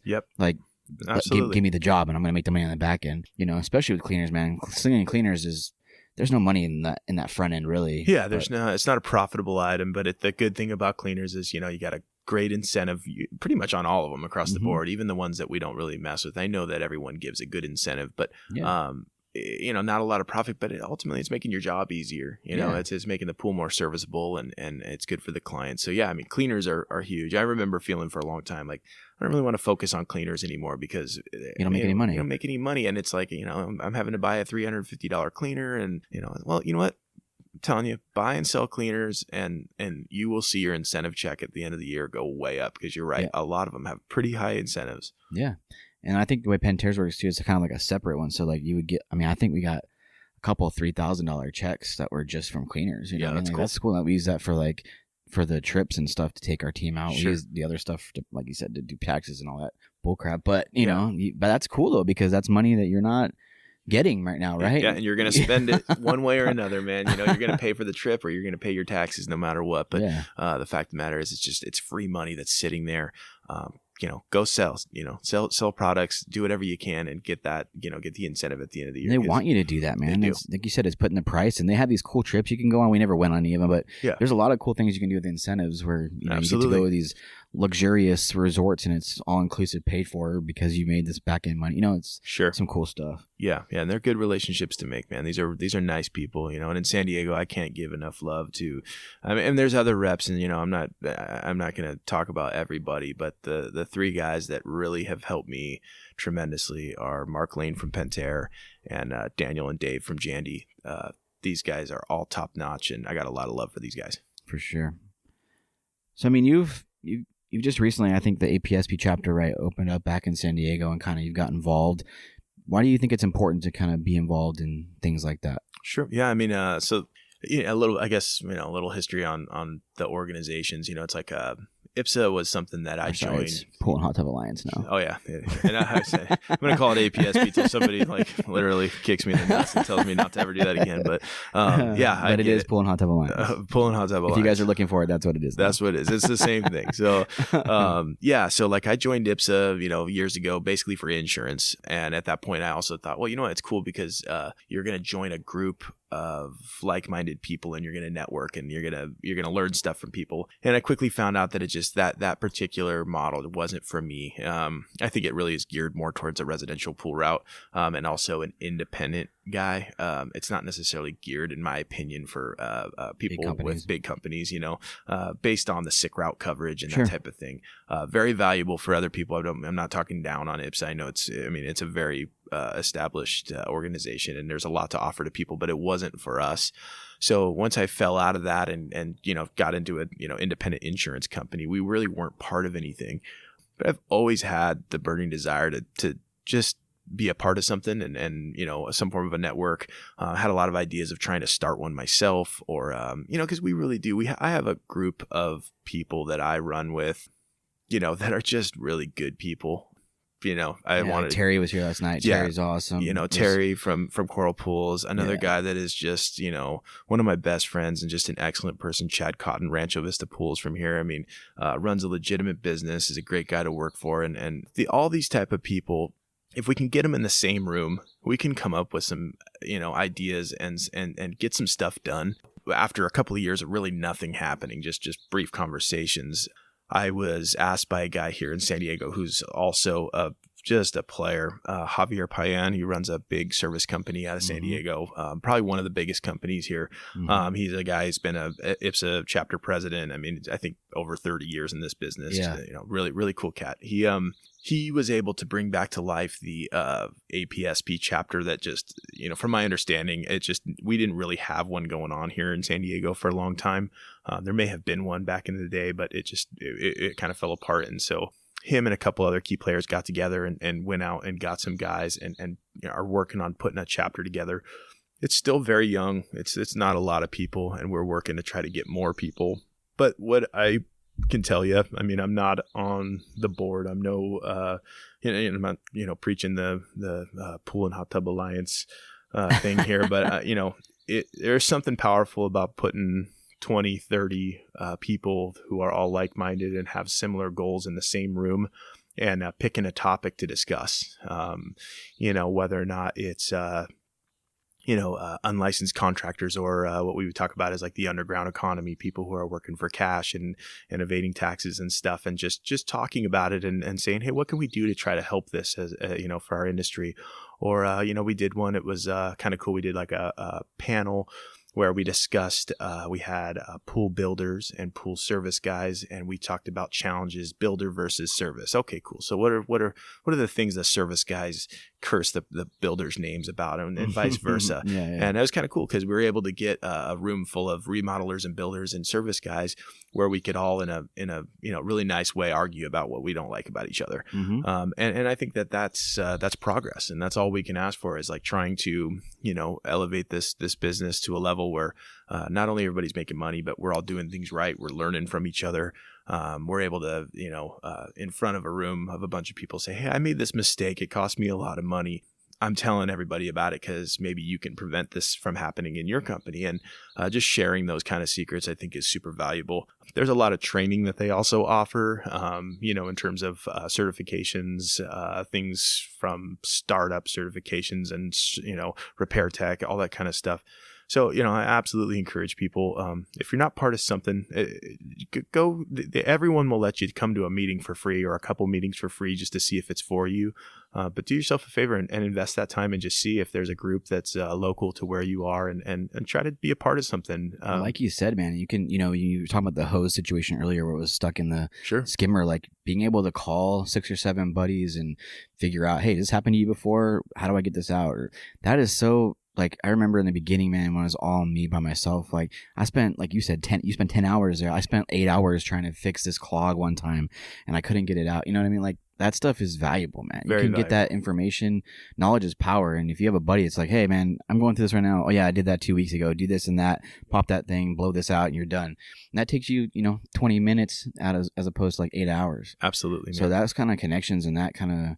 even you and me, like we've talked, we're in totally different sectors, and I've asked you for different opinions on stuff, or, call people from North Carolina that I've, different people like Will in North Carolina I talk to all the time about different types of ideas and, how he's handling his guys and team and this and that. But there's just a lot of cool connections you can make, and it doesn't have to be this weird competition thing all the time.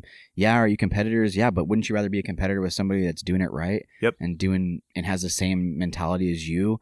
And if you lose a pool to them, you're probably you're not super pissed because they do a good job. Yeah, you lost it, that sucked, but at least I know that customer's getting taken care of by that guy. Absolutely. Not some Johnny One Truck. Yeah, no, we it happens all the time, man. Like we always have like an open text thread amongst the 10, 15 of us that are tight, and it's like, hey, anyone got a call from Mrs. Jones? Yeah, well, I got fired last week. Well, what was it? Well, the dog bit my guy. Okay, well, when you come in there and she says to you like, we had to fire the other guy because he turned my pool green, it's like, well, are you sure it didn't have to do with the aggressive dog? It's like we're all on the same page. We're all helping each other, and competition. Yeah, like we're looking out for each other. We're competing, but make it friendly competition. Surround yourself with good people.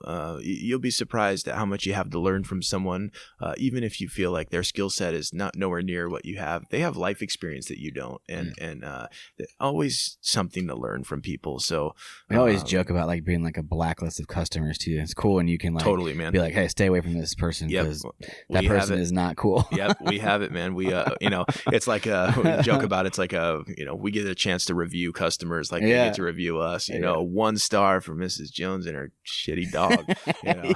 It's like always like that. Be aware if you take that account on. Yeah, that dog's gonna bite you in the ass. Totally. And sometimes it's like sometimes it's not so much the client. Maybe the pool is challenging in a way where you didn't think that it was gonna be. So or it wasn't built properly. There's a lot of variables to it. So you may learn the hard way and end up losing the account, but maybe you can share some information with somebody who can come in and charge the appropriate amount of money to overcome that challenge, and they can earn that business and move forward.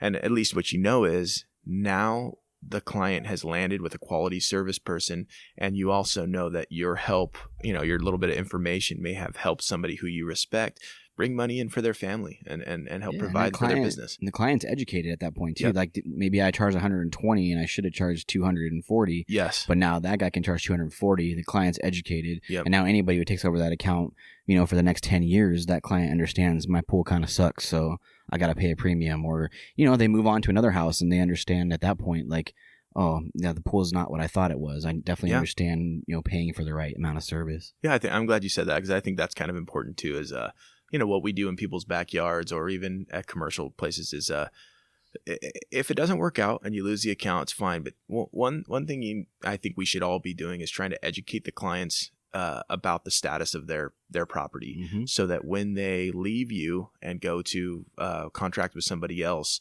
they have a more realistic expectation of what to expect and what to pay. When you do a bad job or you make a mistake, we're all human. It's going to happen, so, but you should try to leave that customer with better expectations or just a better understanding of what they should expect to pay, what they should expect to receive for what they pay. And literally you're improving the industry by doing that, because ultimately we need the customers. The customers are what pay us. So if you can leave a customer better off than you found them, I think that's doing positive things for our business, because someone's going to pick that up when you left it. And what you don't want to see happen is you undercharged, and so you got yourself in a bad spot, and then they were able to talk somebody into coming in for even less money. Yep. So you just have this cycle going where it's like there's a pool here that needs to be taken care of a certain way, and we're literally going downhill. Mm-hmm. We need to improve the conditions and try to make sure that we're able to raise our prices and do better work ultimately. Because ultimately, man, we're good people and you want to do a good job. But at the end of the day, if you're getting screwed or you're losing money on a pool, you're not going to give your 100% effort, dude. Never. You're moving on from that pool. You're getting, and I've done it too. Like I hold myself to a pretty high standard and pretty high character, but I definitely know those certain pools where I could skip things. And if you're not charging the right amount of rates, right amount of money for that pool, yep, like you may do it self-consciously, but you're not going to give 100% effort at that pool. But you're like, all right, I got done. I got to move on to my other client that makes me money. Yep. And that's a tough thing to say. It is, but it's totally true, because everybody does it. And you should be open about it with people. I try to, and that's something I'm constantly trying to improve in myself and my team is like, we need to be transparent and open with people about the reason why things cost money. And the answer really isn't because we want more profit. When it comes to service, I commonly will say to people, especially if there's a question about maybe you're a little high, the response a lot of times is, I need to make sure that I have enough money in this contract allocated to the payroll specifically, because what I don't want and what I just won't have is this splash and dash is what we call it. Mm-hmm. I think everybody, it's just bad, man. It's bad. Let's have enough time to spend in these backyards and on these properties to do a good job. Some days, are we going to be in a hurry? Something's going on? Absolutely. But ultimately, we need to make sure that we're making agreements with people for enough money to spend enough time to provide a quality service and be proud of what you do. It really should be a focus for everybody, quality over quantity. Yeah, man. And once you get confident in the way you pitch a pool or the way you sell yourself, like I've had those conversations plenty of times with people where I'm like, I'm sorry, Mrs. Jones, but like for $80, I can't pay my guy enough money to care about your pool. Yeah. And you're open and honest with it, like they're not going to do a good job. Yeah. Because this tree, if you don't cut back this tree or you don't do this, you're not going to enjoy your pool. No. The guy's not going to clean it properly. And it's just going to be a bad relationship. We're ultimately going to end up fighting, and it's going to be a problem. And I'm going to drop you, or you're going to drop me, and it's how it is. Like, it's going to happen. So if you're up front about it and be like, hey, that's not enough money, and if you want to pay that much money, you need to call Johnny One Truck. Yep. No, I agree 100%, man. If you're just realistic and be transparent about the money portion of it, because, it literally takes 2 minutes sometimes to break down. I want $125 a month for this pool. Well, can you do it for $100? Give me a second to break down for you what that actually looks like in terms of profit after I pay for this, and this. You cannot expect me to take on a pool where I'm profiting at the end of the month less than $5.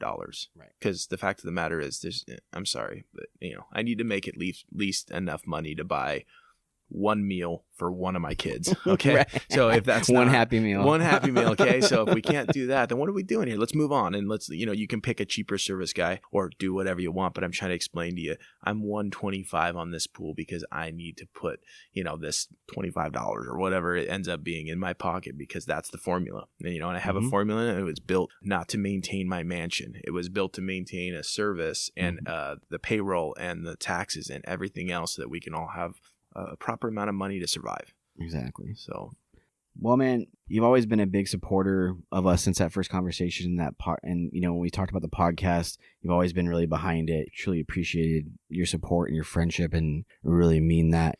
What is it, I guess, that warranted that support? Why you choose to be a patron and support us financially that way?